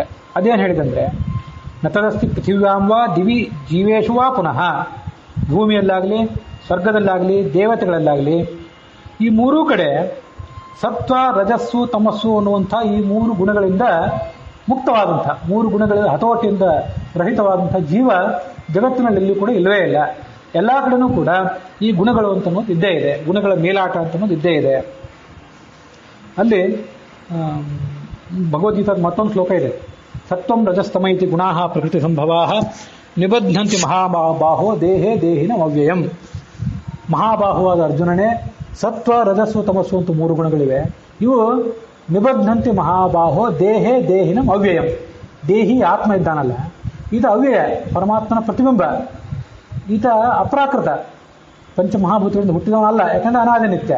ಅಷ್ಟಾದರೂ ಕೂಡ ಪ್ರಕೃತಿಗೆ ಸಂಬಂಧಪಟ್ಟಂತಹ ಈ 3 ಗುಣಗಳಿವೆಯಲ್ಲ, ಇವು ಇವನನ್ನು ಈ ಶರೀರದಲ್ಲಿ ಕಟ್ಟಿ ಹಾಕಿವೆ. ಇದು ಕೂಡ ಬಹಳ ಪ್ರಧಾನವಾದ ಶ್ಲೋಕ. ಅದು ಯಾವ ಅಧ್ಯಾಯ ನನಗೆ ನೆನಪಿಲ್ಲ. ಇಲ್ಲಿ ಬಂದಿರುವಂಥ ಈ 18ನೇ ಅಧ್ಯಾಯದಲ್ಲಿ ಬರುವಂಥ ಈ 40ನೇ ಶ್ಲೋಕ, ಇವುಗಳೆಲ್ಲ ನೋಡಿದ್ರೆ ಏನು ಗೊತ್ತಾಗ್ತದೆ ಅಂತಂದ್ರೆ, ಸತ್ವಂ ಅಂದರೆ ಜೀವಜಾತಂ. ಪ್ರಪಂಚದಲ್ಲಿರುವಂಥ ಯಾವುದೇ ಜೀವ, ಅದು ತೃಣಜೀವದಿಂದ ಆರಂಭ ಮಾಡಿಕೊಂಡು ಚತುರ್ಮುಖನವರೆಗೆ ಪ್ರತಿಯೊಂದು ಜೀವವೂ ಕೂಡ ಮುಕ್ತಾನಾಂ ಗುಣಾತೀತತ್ವಾತ್ ಪೃಥಿವ್ಯಾಂ ದಿವಿ ದೇವೇಶುತೆ ಇತಿ ವಿಶೇಷ. ಮುಕ್ತರೊಬ್ಬರನ್ನು ಹೊರತುಪಡಿಸಿದರೆ, ಮುಕ್ತರಾದವರಿಗೆ ಈ ಗುಣದ ಬಂಧನ ಇಲ್ಲ. ಹಾಗಾಗಿ ಅವರನ್ನು ಹೊರತುಪಡಿಸಿಬಿಟ್ರೆ ಇಲ್ಲಿಂದ ಹೇಳ್ಕೊಂಡು ಮೇಲಿನ ತಕ್ಕ ಎಲ್ರಿಗೂ ಕೂಡ ಆ ಸತ್ವಗುಣದ ಒಂದು ಬಂಧನ ಇದ್ದದ್ದೇ. ಅವರೆಲ್ಲರಲ್ಲೂ ಕೂಡ ಈ ಥರದ ಒಂದು ಆ ಸತ್ವರದ ಸ್ತಮಗಳ ಮೂಲಕವಾಗಿ ಅಜ್ಞಾನ, ಅಲ್ಪಜ್ಞಾನ, ದುರ್ಬಲತೆ ಇವೆಲ್ಲ ಗುಣಗಳು ಕೂಡ ಅವರಲ್ಲಿ ಕಾಣಿಸ್ಕೊಳ್ತವೆ. ನರಾಧಮಾಃ ತಾಮಸೇಷು ಸಾತ್ವಿಕಾಃ ಯತ್ ರಾಜಸಾಃ ದೈತ್ಯಭೃತ್ಯಾ ಮಹಾದೈತ್ಯಾಃ ಮುಖ್ಯ ತಾಮಸ ತಾಮಸಾಃ ರಾಜಸಾಸ್ತು ನರಾಸ್ತತ್ರ ವಿಪ್ರಾಹ ರಾಜಸ ಸಾತ್ವಿಕಾಃ. ಈ ಗೀತಾ ತಾತ್ಪರ್ಯದ ಈ ಶ್ಲೋಕಗಳಿಂದ ಕೆಳಗಿಂದ ಮಾಡಿಕೊಂಡು ತಾಮಸರಿಂದ ಪ್ರಾರಂಭ ಮಾಡಿಕೊಂಡು ತಾಮಸರು, ರಾಜಸರು, ಸಾತ್ವಿಕರು. ತಾಮಸರಲ್ಲಿ ಎಷ್ಟು ಜನ, ಹಾಗೆ ರಾಜಸರಲ್ಲಿ ಎಷ್ಟು ಜನ, ಸಾತ್ವಿಕರಲ್ಲಿ ಎಷ್ಟು ಜನ, ಅದನ್ನ ವಿಭಾಗ ಮಾಡ್ತಾ ಹೋಗಿದ್ದಾರೆ. ತಾಮಸರಲ್ಲಿ ನರಾಧಮರೇನಿದ್ದಾರಲ್ಲ, ಇಲ್ಲೊಂದು ತಾಮಸು ಸಾತ್ವಿಕರೆನಿಸಿಕೊಂಡಿದ್ದಾರೆ ಅಂತ ಬಂತಲ್ಲ, ಅವ್ರು ಯಾರು ಅಂದ್ರೆ ನರಾಧಮರು. ಮನುಷ್ಯರಲ್ಲಿ 3 ಥರ ಇದ್ದಾರಲ್ಲ, ಮನುಷ್ಯೋತ್ತಮರು, ಮನುಷ್ಯ ಮಧ್ಯರು ಮತ್ತು ಮನುಷ್ಯ ನೀಚರು ಅಂತ. ಆ ಮನುಷ್ಯೋತ್ತಮರೇನಿದ್ದಾರೆ ಮುಕ್ತಿಯೋಗ್ಯರು, ಅವರು ಸಾತ್ವಿಕ ರಾಜಸರು, ರಾಜಸ ಸಾತ್ವಿಕರು. ಮತ್ತೆ ರಾಜಸರು ಅಂತಿದ್ದಾರಲ್ಲ, ಅವರು ನಿತ್ಯಬದ್ಧರು. ರಾಜಸ ತಾಮಸರು ಕೂಡ ನಿತ್ಯಬದ್ಧರು. ಇವರೆಲ್ಲರೂ ಕೂಡ ಮನುಷ್ಯ ಮಧ್ಯಮರು ಅಂತ ಅನ್ಸ್ಕೊಂಡಿದ್ದಾರೆ. 5 ಮತ್ತು 6ನೇ ವಿಭಾಗ ಎರಡು ಕೂಡ 1, 2, 3, 4 ಇವರೆಲ್ಲ ಮುಕ್ತಿ ಯೋಗ್ಯರು. 5 ಮತ್ತು 6 ಇವೆರಡು ಕೂಡ ಮನುಷ್ಯ ಮಧ್ಯರಾಗಿದ್ದಾರೆ. 7ನೇ ತಾಮಸ ಸಾತ್ವಿಕರು ಅಂತಿದ್ದಾರಲ್ಲ, ಅವರು ಮನುಷ್ಯಾಧಮರಾದ್ರಿಂದ ರಾಕ್ಷಸರಷ್ಟು ನೀಚರಲ್ಲ, ಆದರೂ ದುರ್ಗತಿಗೆ ಹೋಗುವಂಥವ್ರು, ಪರಮಾತ್ಮನ ಬಳಿಗೆ ತಲುಪೋದಿಲ್ಲ. ಅವರು ದುಷ್ಟಶಕ್ತಿಗಳ ಪ್ರಭಾವಕ್ಕೊಳಗಾಗಿ ಪರಮಾತ್ಮನಿಂದ ವಿಮುಖವಾದ ಜೀವನ ನಡೆಸ್ತಾರೆ. ಅದಕ್ಕಾಗಿ ಅವರನ್ನ ತಾಮಸ ಸಾತ್ವಿಕರು ಅಂತ ಕರೀತಾರೆ. ಅವರು ನರಾಧಮರು. ಅದಾದ್ಮೇಲೆ ತಾಮಸ ರಾಜಸರು ಅಂತಿದ್ದಾರೆ. ಅವ್ರು ಯಾರು ಅಂತಂದ್ರೆ ದೈತ್ಯ ಭೃತ್ಯರು. ಇದಾದ ಬಳಿಕ ತಾಮಸರು ಅಂತಿದ್ದಾರೆ, ಅವರು ಮಹಾ ದೈತ್ಯರು. ಸಾತ್ವಿಕರು ಅಂದ್ರೆ ಮಹಾದೇವತೆಗಳು ಹೇಗೋ ಹಾಗೆ ತಾಮಸರು ಅಂದ್ರೆ ಮಹಾ ದೈತ್ಯರು. ಹೀಗೆ ಅದರ ವಿಭಾಗ ಅದು. ನರಾಧಮಾಃ ತಾಮಸೇಷು, ತಾಮಸರಲ್ಲಿ ನರಾಧಮರು, ಮನುಷ್ಯರಲ್ಲಿ ಅತ್ಯಂತ ಕೆಳಗಿನವರು. ಸಾತ್ವಿಕಾಃ, ಅವರು ತಾಮಸ ಸಾತ್ವಿಕರು ಅಂತ ಕರೆಸ್ಕೋತಾರೆ. ಮತ್ತೆ ತಾಮಸ ರಾಜಸರು ಯಾರಿದ್ದಾರಲ್ಲ, ಅವರು ದೈತ್ಯ ಭೃತ್ಯರು. ರಾಜಸಾಹ ದೈತ್ಯ ಭೃತ್ಯಾಹ, ಮಹಾದೈತ್ಯಾಹ ಮುಖ್ಯ ತಾಮಸಾಹ. ಇದು ಆ 7, 8 ಮತ್ತು 9 ವಿಭಾಗ ಆಗಬೇಕು. ಇಲ್ಲಿ ಬಂದದ್ದು ವಿಭಾಗ ಇದು. ಇನ್ನ 6, 5, 4 ಅದ್ರ ವಿಭಾಗ ನೋಡ್ಬೇಕು. ರಾಜಸಾಸ್ತು ನರಾಸ್ತತ್ರ ವಿಪ್ರಾಹ ರಾಜಸ ಸಾತ್ವಿಕಾಹ. ಮುಂದೆ ರಾಜಸರ ವಿಭಾಗ ಇದೆ. ಅವರು ರಾಜಸ ಸಾತ್ವಿಕರು, ರಾಜಸರು, ರಾಜಸ ತಾಮಸರು ಅಂತ ಇಷ್ಟು 3 ವಿಭಾಗವಾಗಿದ್ದಾರೆ. ಯಾರು ಅವರೆಲ್ಲ? ಆ ಸಾತ್ವಿಕರು ಅಂದ್ರೆ ಯಾರು, ರಾಜಸರು ಅಂದ್ರೆ ಯಾರು, ರಾಜಸ ತಾಮಸರು ಅಂದ್ರೆ ಯಾರು, ಅವ್ರದ್ದೆಲ್ಲ ವಿಭಾಗವನ್ನು ಗೀತಾ ತಾತ್ಪರ್ಯ ವಿವರಿಸಿ ಹೇಳಿದೆ. ಸಾತ್ವಿಕಾಹ ಸ್ವಲ್ಪ ರಜಸಃ, ಕ್ಷತ್ರಿಯಾಹ ಸತ್ವ ರಾಜಸಾಹ, ವೈಶ್ಯಾಹ ಶೂದ್ರಾಹ, ಅತಿ ಸ್ವಲ್ಪ ಸತ್ವಾಧಿಕ್ಯೇನ ತಾಮಸಾಹ, ಏತು ಭಾಗವತಾಹ ವರ್ಣಾಹ ತೇಷಾಂ ಭೇದೋಯ ಮೀರಿತಃ. ಹಿಂದೊಂದ್ಸರಿ ಪ್ರಸ್ತಾವ ಮಾಡಿದ್ದೆ, ಬ್ರಾಹ್ಮಣರು, ಕ್ಷತ್ರಿಯರು, ವೈಶ್ಯರು, ಶೂದ್ರರು ಅಂತ. ಇದು ಹೊರಗಿನ ಶರೀರಕ್ಕೆ ಸಂಬಂಧಪಟ್ಟದ್ದಲ್ಲ. ಹೊರಗಿನ ಜಾತಿ, ಹೊರಗಿನ ವರ್ಗ, ಈ ಶರೀರಕ್ಕೆ ಇದು ತಂದೆ ತಾಯಿಗಳು ಯಾರು, ಅದಕ್ಕೆ ಸಂಬಂಧಪಟ್ಟಂಥ ವರ್ಣನೆ ಇದಲ್ಲ. ಹಾಗಾಗಿ ಇದನ್ನು ಅರ್ಥ ಮಾಡ್ಕೊಳ್ಳುವಾಗ ಆ ಹೊರಗಿಂದನ್ನು ತಾತ್ಕಾಲಿಕವಾಗಿ ತೆಗೆದು ಹಾಕಬೇಕು. ಅದಿದ್ರೆ ಇದು ಇಲ್ಲಿ ಗೊಂದಲ ಆಗ್ತದೆ, ಇದೇನು ಅಂತೇಳಿ. ಹಾಗಾಗಿ ಹೊರಗಿನ ಜಾತಿ, ಹೊರಗಿನ ವರ್ಗ, ಹೊರಗಿನ ತಂದೆ ತಾಯಿ ಯಾವುದೂ ಸಂಬಂಧ ಇಲ್ಲ. ಇದೆಲ್ಲವೂ ಕೂಡ ಒಳಗಿನ ವಿಭಾಗ. ಆ ಒಳಗಿನ ವಿಭಾಗದಲ್ಲಿ ರಾಜಸ ಸಾತ್ವಿಕರಿದ್ದಾರೆ, ರಾಜಸರಿದ್ದಾರೆ ಮತ್ತು ರಾಜಸ ತಾಮಸರಿದ್ದಾರೆ. ಅವ್ರು ಯಾರು ಅಂತಂದ್ರೆ ಬ್ರಾಹ್ಮಣರು. ರಾಜಸ ಸಾತ್ವಿಕರು ಅಂತಂದ್ರೆ ಸ್ವಭಾವತಃ ಬ್ರಾಹ್ಮಣರು ಅಂತ ಕರೆಸ್ಕೊಂಡಿದ್ದಾರೆ. ಜನಿವಾರ ಬಿಟ್ಟವರು, ಜುಟ್ಟು ಬಿಟ್ಟವರು ಅಂತ ಅರ್ಥ ಅಲ್ಲ. ಸ್ವಭಾವತಃ ಮೂಲ ಶರೀರ, ಮೂಲ ಅವರ ಸ್ವಭಾವ ಏನಿದೆ ಅದು ಬ್ರಾಹ್ಮಣ ಸ್ವಭಾವ ಅಂತ ಅರ್ಥ. ಹೊರಗಿನ ಶರೀರಕ್ಕೂ ಇದಕ್ಕೂ ಸಂಬಂಧವಿಲ್ಲ. ರಾಜಸಾಸ್ತು ನರಾಹ ತತ್ರ ವಿಪ್ರಾಹ ರಾಜಸಾತ್ವಿಕಾಹ. ರಾಜಸರೇನಿದ್ದಾರಲ್ಲ ಅವರು ನರರು, ಅದರಲ್ಲಿ ವಿಪ್ರರು ಬ್ರಾಹ್ಮಣರೇನಿದ್ದಾರೆ ಅವರು ರಾಜಸಾತ್ವಿಕರು. ಇದು ಒಂದು ವಿಭಾಗ ಆಯಿತು. ಮುಂದೆ ಸಾತ್ವಿಕಾಹ ಸ್ವಲ್ಪ ರಜಸಃ ಕ್ಷತ್ರಿಯಾಹ ಸತ್ವರಾಜಸಾಹ. ಮುಂದೆ ಕ್ಷತ್ರಿಯರು ಬರ್ತಾರೆ, ಅದಾದ ಬಳಿಕ ವೈಶ್ಯರು ಬರ್ತಾರೆ, ಮುಂದೆ ಶೂದ್ರರು ಬರ್ತಾರೆ. ಸಾತ್ವಿಕರಾಗಿದ್ದು ಸ್ವಲ್ಪ ಸತ್ವಗುಣ ಇದ್ದರೆ ಅವರು ಕ್ಷತ್ರಿಯರು ಅಂತ ಕರ್ಸ್ಕೋತಾರೆ. ವೈಶ್ಯರಲ್ಲಿ ಸತ್ವಗುಣ ತಮೋಗುಣ ಎಲ್ಲೂ ಕೂಡ ಸಮಾನವಾಗಿರ್ತದೆ. ಶೂದ್ರ ಸ್ವಭಾವ ಇದ್ದವರಲ್ಲಿ ತಮೋಗುಣಕ್ಕಿಂತ ಕಡಿಮೆಯಾಗಿ ಸತ್ವಗುಣ ಇರ್ತದೆ. ಹಾಗಾಗಿ ಅವರು ರಾಜಸ ಸಾತ್ವಿಕರಲ್ಲಿ ಕೊನೆಯವರು ಕರ್ಸ್ಕೊಂಡಿದ್ದಾರೆ. ಇವು ಅವರ ವಿಭಾಗಗಳು. ಮುಂದೆ ರಾಜಸರು ಅಂತಿದ್ದಾರೆ, ರಾಜಸ ತಾಮಸರು ಅಂತಿದ್ದಾರೆ. ಅವರೆಲ್ಲ ಯಾರು ಅಂತಂದ್ರೆ ಅವ್ರ ವಿಭಾಗನೂ ಕೂಡ ಇದೇ ಗೀತಾ ತಾತ್ಪರ್ಯದಲ್ಲಿ ಹೇಳ್ತಾರೆ. ತ್ರೈವಿಧ್ಯ ಮಾತ್ರ ವಿಷ್ಣೋರಿಯೇ ಸರ್ವಾಧಿಕ್ಯೆ ಸಂಶಯ ಅನ್ಯಾಧಿಕ್ಯಂ ನಮನ್ಯಂತೆ ಶ್ರೀಷಾದ್ ರಾಜಸಾಹ. ಇಲ್ಲಿ ರಾಜಸರು ಅಂತ ಬಂತಲ್ಲ, 5ನೇ ವಿಭಾಗ ಮತ್ತು 6ನೇ ವಿಭಾಗ, ಅದರದ್ದು ಏನು ಅರ್ಥ ವಿಸ್ತಾರವಾದ ವರ್ಣನೆ ಗೀತಾ ತಾತ್ಪರ್ಯದಲ್ಲಿ. ಅಲ್ಲಿ ದಾಸರದಂತೂ ವಿಸ್ತಾರವಾಗಿ ಹೇಳಲಿಲ್ಲ. ಅವ್ರಿಗೇನು ಕರೀತಾರೆ ಅಂದರೆ ತ್ರೈವಿಧ್ಯರು ಅಂತ ಕರೀತಾರೆ. ತ್ರೈವಿಧ್ಯ ಅಲ್ಲ, ತ್ರೈವಿಧ್ಯ ಅಲ್ಪ ಪ್ರಾಣ. ಯಾಕೆಂದ್ರೆ 3 ವೇದದಲ್ಲಿ ಹೇಳಿದಂಥ ಕರ್ಮ ಮಾತ್ರ ಮಾಡ್ತಿರ್ತಾರೆ. ಆದರೆ ಪರಮಾತ್ಮ ಅತ್ಯಂತ ದೊಡ್ಡವನು ಅನ್ನುವಂಥ ಜ್ಞಾನದಲ್ಲಿ ಅವರಿಗೆ ಸಂಶಯ ಇರ್ತದೆ. ಸಂಶಯ ಇದೆ. ಹಾಗಾದರೆ ಬೇರೆ ದೇವತೆಗಳನ್ನು ಅಧಿಕರು ಅಂತ ತಿಳ್ಕೊತಾರೆ, ಅದೂ ಇಲ್ಲ. ಬೇರೆ ದೇವತೆಗಳು ಅಧಿಕರು ಅನ್ನೋ ಒಂದು ಭ್ರಾಂತಿ ಇಲ್ಲ. ಆದರೆ ಪರಮಾತ್ಮ ಬಹಳ ದೊಡ್ಡವನು ಅನ್ನುವಂಥ ಎಚ್ಚರವೂ ಇಲ್ಲ. ಇಂಥ ಗೊಂದಲದಲ್ಲಿದ್ದಾರೆ. ಹಾಗಾಗಿ ಅವರನ್ನು ರಾಜಸರು ಅಂತ ಕರೀತಾರೆ. ಇವರು ರಾಜಸರು. ಅನ್ಯಾಧಿಕ್ಯಂ ನಮನ್ಯಂತೆ, ಬೇರೆ ದೇವತೆಗಳ ಆಧಿಕ್ಯವನ್ನು ಒಪ್ಪೋದಿಲ್ಲ. ಸರ್ವಾಧಿಕ್ಯ ಸಂಶಯ, ಭಗವಂತ ದೊಡ್ಡವನು ಅನ್ನೋದ್ರ ಬಗ್ಗೆ ಸಂಶಯ. ಇವರು ರಾಜಸರು. ಇನ್ನು ರಾಜಸ ತಾಮಸರು ಅಂತಿದ್ದಾರೆ. ಅವ್ರು ಯಾರು ಅಂತಂದ್ರೆ ಅಜ್ಞಾಹ ವಿಷ್ಣು, ಭಗವಂತನ ಬಗ್ಗೆ ಜ್ಞಾನವೇ ಇಲ್ಲ ಅವರಿಗೆ. ಈ ವೇದೋಕ್ತ ಕರ್ಮವೂ ಮಾಡೋದಿಲ್ಲ, ಏನೂ ಮಾಡೋದಿಲ್ಲ. ದ್ವೇಷಹೀನಾಹ, ಹಾಗೆ ದುರ್ಯೋಧನಗಳಂತೆ ದ್ವೇಷ ಮಾಡ್ತಾರ, ದ್ವೇಷನೂ ಮಾಡೋದಿಲ್ಲ. ಜ್ಞಾನ ಇದೆ, ಅದೂ ಇಲ್ಲ. ಇವರು ಹಿಂದಿನವ್ರಿಗಿಂತ ರಾಜಸರಿಗಿಂತ ಇವರು ಕಡಿಮೆ. ಯಾಕೆಂದ್ರೆ ರಾಜಸರು ವೇದದಲ್ಲಿ ಹೇಳಿದ ಕರ್ಮಗಳನ್ನಾದರೂ ಮಾಡ್ತಿದ್ರು, ಸರಿಯಾದ ಜ್ಞಾನ ಇಲ್ಲದಿದ್ರು ಕರ್ಮವನ್ನಾದರೂ ಮಾಡ್ತಿದ್ರು. ಇವರು ಅದನ್ನೂ ಮಾಡ್ತಿಲ್ಲ. ಭಗವಂತನ ಸರ್ವೋತ್ತಮತ್ವವನ್ನೂ ತಿಳಿದಿಲ್ಲ, ಅವನ ವಿರುದ್ಧ ದ್ವೇಷವೂ ಮಾಡೋದಿಲ್ಲ. ಅವರು ರಾಜಸ ತಾಮಸರು. ಈಗ 9, 8, 7 ಆಯಿತು, 6 ಆಯಿತು, 5 ಆಯಿತು, ಮತ್ತೆ 4 ಕೂಡ ಆಯಿತು. ಯಾರು ಅಂದರೆ ರಾಜಸ ಸಾತ್ವಿಕರು, ಅವರು ಮನುಷ್ಯರು. ಇನ್ನು ಸಾತ್ವಿಕರು, ಸಾತ್ವಿಕ ರಾಜಸರು, ಸಾತ್ವಿಕ ತಾಮಸರು ಅಂತಿದ್ದಾರಲ್ಲ, ಅವ್ರ ವಿಭಾಗ ಅಷ್ಟು ನೋಡಿಬಿಟ್ರೆ ಇದೆಲ್ಲ ಸ್ಪಷ್ಟ ಆದಂತ ಆಗ್ತದೆ. ಅವ್ರು ಯಾರು ಅಂತಂದ್ರೆ ಪಿತೃಗಂಧರ್ವ ಪೂರ್ವಾಶ್ಚ ಮುನಯ ದೇವತಾ ಇತಿ ಸಾತ್ವಿಕಾ ತ್ರಿವಿಧಾ ಶ್ರೇಷ್ಠಾ ಏವ ಉತ್ತರೋತ್ತರಾ ದೇವ ಇಂದ್ರೋ ವಿರಿಂಚಾದ್ಯ ಇತಿ ತ್ರೈಧೈವ ದೇವತಾ ಕ್ರಮೋತ್ತರ ಶಿವೋ ವಾಣಿ ಬ್ರಹ್ಮ ಚೈವೋತ್ತರೋತ್ತರಾ ಸತ್ವ ಮಹಾಸತ್ವ ಸೂಕ್ಷ್ಮ ಸತ್ವ ಚತುರ್ಮುಖ ಯಸ್ಮಾತ್ ಯಾವದ್ ವಿಮುಕ್ತಿ ಸ್ಯಾನ್ ಮುಕ್ತಾವೇವಂ ಸುಖಕ್ರಮ. ಅಲ್ಲಿಗೆ ಆ ಗೀತಾ ತಾತ್ಪರ್ಯದ ಆ ಭಾಗ ಮುಗಿಯಿತು. ಆ 18ನೇ ಶ್ಲೋಕಕ್ಕೆ ಸಂಬಂಧಪಟ್ಟಂತೆ ದೇವತೆಗಳಲ್ಲಿ ಕಡಿಮೆಯಾದಂತಹ ಪಿತೃಗಂಧರ್ವ ಮೊದಲಾದವರು ಇದ್ದಾರಲ್ಲ, ಅವರೆಲ್ಲ ಸಾತ್ವಿಕ ತಾಮಸರು. ಈ ಚಿರಪಿತೃಗಳು ಮೊದಲಾದವರೆಲ್ಲ ಇದ್ದಾರಲ್ಲ, ಅವರು ತೀರಾ ಕಡಿಮೆಯವರಾದವರು. ಚಿರಪಿತೃಗಳು, ಅವ್ರ ಮೇಲಿರುವಂಥ 100 ಜನ ಪಿತೃಗಳು, ಇವರೆಲ್ಲ ಸಾತ್ವಿಕ ತಾಮಸರು. ಅದಾದ್ಮೇಲೆ ಬರುವಂಥ ಚಮನ ಮೊದಲಾದಂಥ ಋಷಿಗಳಿದ್ದಾರಲ್ಲ, ಅವರು ಸಾತ್ವಿಕ ರಾಜಸರು. ತತ್ವಾಭಿಮಾನಿ ದೇವತೆಗಳಿದ್ದಾರಲ್ಲ, ಅಗ್ನಿಯಿಂದ ಹಿಡ್ಕೊಂಡು 1ನೇ ಕಕ್ಷಾದವರೆಗೆ 3ನೇ ಕಕ್ಷಾದಿರುವಂಥ ಚತುರ್ಮುಖನವರೆಗೆ, ಅವರೆಲ್ಲ ತತ್ವಾಭಿಮಾನಿ ದೇವತೆಗಳು ಅಂತ ಕರೆಸ್ಕೊಳ್ತಾರೆ, ಲಕ್ಷ್ಮೀ ದೇವಿಯನ್ನು ಹೊರತುಪಡಿಸಿ. ಅವರೆಲ್ಲ ಸಾತ್ವಿಕರು. ಸಾತ್ವಿಕ ದೇವತೆಗಳಲ್ಲಿ ಸತ್ವ ಪ್ರಮಾಣ ಹೆಚ್ಚಿರ್ತದೆ.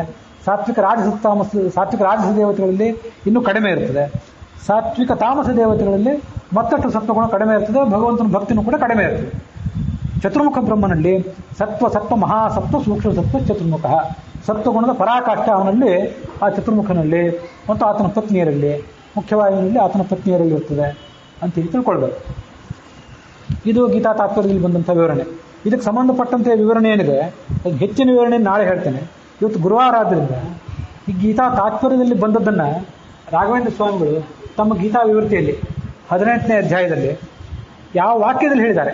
ವಿಷಯ ಇದೆ, ಏನು ಬೇರೆ ಅಲ್ಲ, ಇದೇ ವಿಷಯ. ಅವ್ರ ವಾಕ್ಯ ಒಂದಿಷ್ಟು ಮಾಡಿಬಿಟ್ರೆ ಗುರುವಾರ ಆಚರಣೆ ಮಾಡಿದ್ದು ಸಾರ್ಥಕ ಆಗ್ತದೆ. ಅವ್ರಿಗೆ ನಾವು ಮಾಡುವಂಥ ಪಲ್ಲಕ್ಕಿ ಉತ್ಸವ, ಚಾಮರ ಸೇವಾ, ಇದೆಲ್ಲದಕ್ಕಿಂತ ಇದು ಹೆಚ್ಚಿಂತು. ರಾಯರ ಮಾತುಗಳನ್ನ ಸುಮ್ಮನೆ ಓದ್ತಾನಷ್ಟೇ, ಅನುವಾದನೂ ಮಾಡಬೇಕಾಗಿಲ್ಲ, ಬಹಳ ಸರಳವಾಗೇ ಇದೆ. ನತದಸ್ತಿ ಪೃಥಿವ್ಯಾಂ ವಾ ದಿವಿ ದೇವೇಶು ವಾ ಪುನಃ ಸತ್ವಂ ಪ್ರಕೃತಿಯುಕ್ತಂ ಯದೇಧಿ ಸ್ಯಾತ್ ತ್ರಿಗುಣೈ ಅಂತ 40ನೇ ಶ್ಲೋಕ ಭಗವದ್ಗೀತೆ 18ನೇ ಅಧ್ಯಾಯದ್ದು. ಸರ್ವಜೀವಾನಾಂ ಗುಣತ್ರಯ ಬದ್ಧತ್ವೇನ ತ್ರೈವಿಧ್ಯಮಾಹ. 3 ಜನ ಇದ್ದಾರೆ. ತತ್ರಾಯಂ ವಿವೇಕಃ ಸಾತ್ವಿಕ ರಾಜಸ ತಾಮಸೇ ಭೇದೇನ ಜೀವಾಹ ತ್ರಿವಿಧಾಹ. ಒಟ್ಟಾರೆ ಸ್ಥೂಲವಾಗಿ 3 ಜನ ಜೀವರಿದ್ದಾರೆ. ಸಾತ್ವಿಕಾದಯೋಪಿ ಪ್ರತ್ಯೇಕಂ ತ್ರಿವಿಧಾಹ. ಸಾತ್ವಿಕರು 3, ರಾಜಸರು 3, ತಾಮಸರು 3 ವಿಧವಾಗಿದ್ದಾರೆ. ಪಿತೃಗಂಧರ್ವ ಪೂರ್ವಕಾಹ ಸಾತ್ವಿಕ ತಾಮಸಾಹ. ಇಲ್ಲಿ ಬಂತಲ್ಲ ಅದೇ. ಮುನಯ ಸಾತ್ವಿಕ ರಾಜಸಾಹ, ದೇವಾಹ ಸಾತ್ವಿಕ ಸಾತ್ವಿಕಾಹ. ಸಾತ್ವಿಕ ಸಾತ್ವಿಕಗಳಲ್ಲಿಯೂ ಕೂಡ ಬೃಹಸ್ಪತಿ ಮೊದಲಾದವರು ಸಾತ್ವಿಕ ತಾಮಸರು. ನಾವು 9 ಇದ್ದದನ್ನು 27 ಮಾಡ್ಬೋದು ಅಂತ ಹೇಳಿದ್ರೆ ಅದು ಸೂಚನೆ ಇಲ್ಲಿದೆ ನೋಡಿ. ಅದರ ಸೂಚನೆನೇ ಇದು. ಸಾತ್ವಿಕ ತಾಮಸಾಹ. ಇಂದ್ರ ಸಾತ್ವಿಕ ರಾಜಸಃ. ಬ್ರಹ್ಮಾದಿ ರುದ್ರಾವಸಾನ ಸಾತ್ವಿಕ ಸಾತ್ವಿಕಾಹ. ಬ್ರಹ್ಮನಿಂದ ಹಿಡ್ಕೊಂಡು ರುದ್ರನ ತನಕ ಅವರೆಲ್ಲ ಸಾತ್ವಿಕರು. ಅವರಲ್ಲೂ ಕೂಡ ರುದ್ರ ಸಾತ್ವಿಕ ತಾಮಸ. ಬ್ರಹ್ಮಾಣಿ ಭಾರತಿಗಳು ಸಾತ್ವಿಕ ರಾಜಸರು. ಬ್ರಹ್ಮವಾಯುವತು ಸಾತ್ವಿಕಾವೇವ. ಸಾತ್ವಿಕ ಸತ್ವ ಮಹಾಸತ್ವ ಸೂಕ್ಷ್ಮ ಸತ್ವ ಇಂತಿಷ್ಟು ವಿಭಾಗ ಮಾಡಿದರು. ಸಾತ್ವಿಕಾವೇವೇತಿ. ಮಧ್ಯಮೋತ್ತಮ ನರಾಹ ರಾಜಸಾಹ ತೇಪಿ ಪ್ರತ್ಯೇಕಂ ತ್ರಿವಿಧಾಹ. ಅವರು 3 ವಿಧ. ಇನ್ನು ನಾನು ಹೆಚ್ಚಿನ ಓದಬೇಕಾಗಿಲ್ಲ. ದೇವತೆಗಳಲ್ಲಿ ಏನು ವಿಭಾಗ ಇದೆ ಅಂತ ಹೇಳಾಯಿತು. ಅದರಂತೆ ನಿತ್ಯ ಸಂಸಾರಿಗಳಾದವರಲ್ಲಿ, ಅದರಂತೆ ಮುಕ್ತಿಗೆ ಹೋಗುವಂಥವ್ರನ್ನ ಹೊರತುಪಡಿಸಿ ದುರ್ಗತಿಗೆ ಹೋಗಬೇಕಾದವರಲ್ಲಿ ಕೂಡ ಈ ಥರದ್ದೆಲ್ಲ ವಿಭಾಗ ಇದೆ. ಹಾಗೆ ರಾಘವೇಂದ್ರ ಸ್ವಾಮಿಗಳು ಅದನ್ನೇನು ಹೇಳಿದರು ಅದನ್ನು ತಿಳ್ಕೊಳ್ಬೇಕು. ವಿಸ್ತಾರವಾದ ವಿವರ ಇದೆ ರಾಯರದು. ಕೊನೆಗೆ ತತ್ರ ನರಾಧಮಾಹ ಸಾತ್ವಿಕ ತಾಮಸಾಹ. ನರಾಧಮರು ಸಾತ್ವಿಕ ತಾಮಸರು. ದೈತ್ಯ ಭೃತ್ಯಾಹ ರಾಜಸಾಹ. ಮಹಾದೈತ್ಯಾಹ ತಾಮಸಾಹ ಇತಿ. 40ನೇ ಶ್ಲೋಕ ಅಲ್ಲಿ ಸಮಾಪ್ತಿಯನ್ನು ಕಂಡಿತು. ಹೀಗೆ ಇವತ್ತು ದೀಪಾವಳಿ ಅಮಾವಾಸ್ಯೆಯ ಶುಭ ದಿನ, ಗುರುವಾರ ಕೂಡ ಎಲ್ಲ ದೇವತೆಗಳ ಬಗ್ಗೆ ಕಕ್ಷಾತಾರತಮ್ಯದಲ್ಲಿರುವಂಥ ಚಿರಪಿತಗಳಿಂದ ಹಿಡ್ಕೊಂಡು ದೇವತೆಗಳು, ಮಹಾಭಕ್ತರು ಎಲ್ಲರ ಬಗ್ಗೆ ಕೂಡ ನಾವು ಶ್ರವಣ ಮಾಡಿ ಆಯಿತು. ಕರ್ಮಜ ದೇವತೆಗಳು, ಅಜಾನ ದೇವತೆಗಳು, ದೇವಗಂಧರ್ವರು, ಮನುಷ್ಯಗಂಧರ್ವರು, ಮನುಷ್ಯೋತ್ತಮರು ಎಲ್ಲರ ಬಗ್ಗೆ ಕೂಡ ಶ್ರವಣ ಮಾಡಿ ಆಯಿತು. ಅದನ್ನು ಹರಿಕಥಾಮೃತಸಾರದ ಬೆಳಕು, ಸರ್ವಮೂಲದ ಬೆಳಕು ಮತ್ತು ಗೀತಾ ವಿವೃತಿಯ ಬೆಳಕು ಅದಾಯಿತು. ಈ ನಮ್ಮ ಕಥಾನಕ ಏನಿದೆ, ಇನ್ನು ಇದಕ್ಕೂ ಸಂಬಂಧಪಟ್ಟಂಥ ವಿಷಯಗಳು ಹೇಳೋದಿದೆ, ಅದನ್ನು ನಾಳೆ ದಿವಸ ಹೇಳ್ತೇನೆ. ಈ ವಿವರ ಏನಿದೆ ಇದನ್ನು, ಈ ಭಾಗವನ್ನು ರಾಘವೇಂದ್ರ ಸ್ವಾಮಿಗಳ ಅಂತರ್ಯಾಮಿಯಾಗಿರ್ತಕ್ಕಂಥ ಗೀತಾಪ್ರಸ್ಥಾನದ ಕರ್ತೃವಾದಂಥ ಪೂರ್ಣಪ್ರಜ್ಞನ ಅಂತರ್ಯಾಮಿಯಾಗಿರ್ತಕ್ಕಂಥ ಭಗವಂತ ಏನಿದ್ದಾನೆ ಆ ಭಗವಂತನಿಗೆ ಇದು ಅರ್ಪಿತ ಆಗಲಿ ಎನ್ನುವಲ್ಲಿಗೆ ಇವತ್ತಿನ ಈ ಭಾಗ ಸಮಾಪ್ತಿಯನ್ನು ಕಂಡಿದೆ.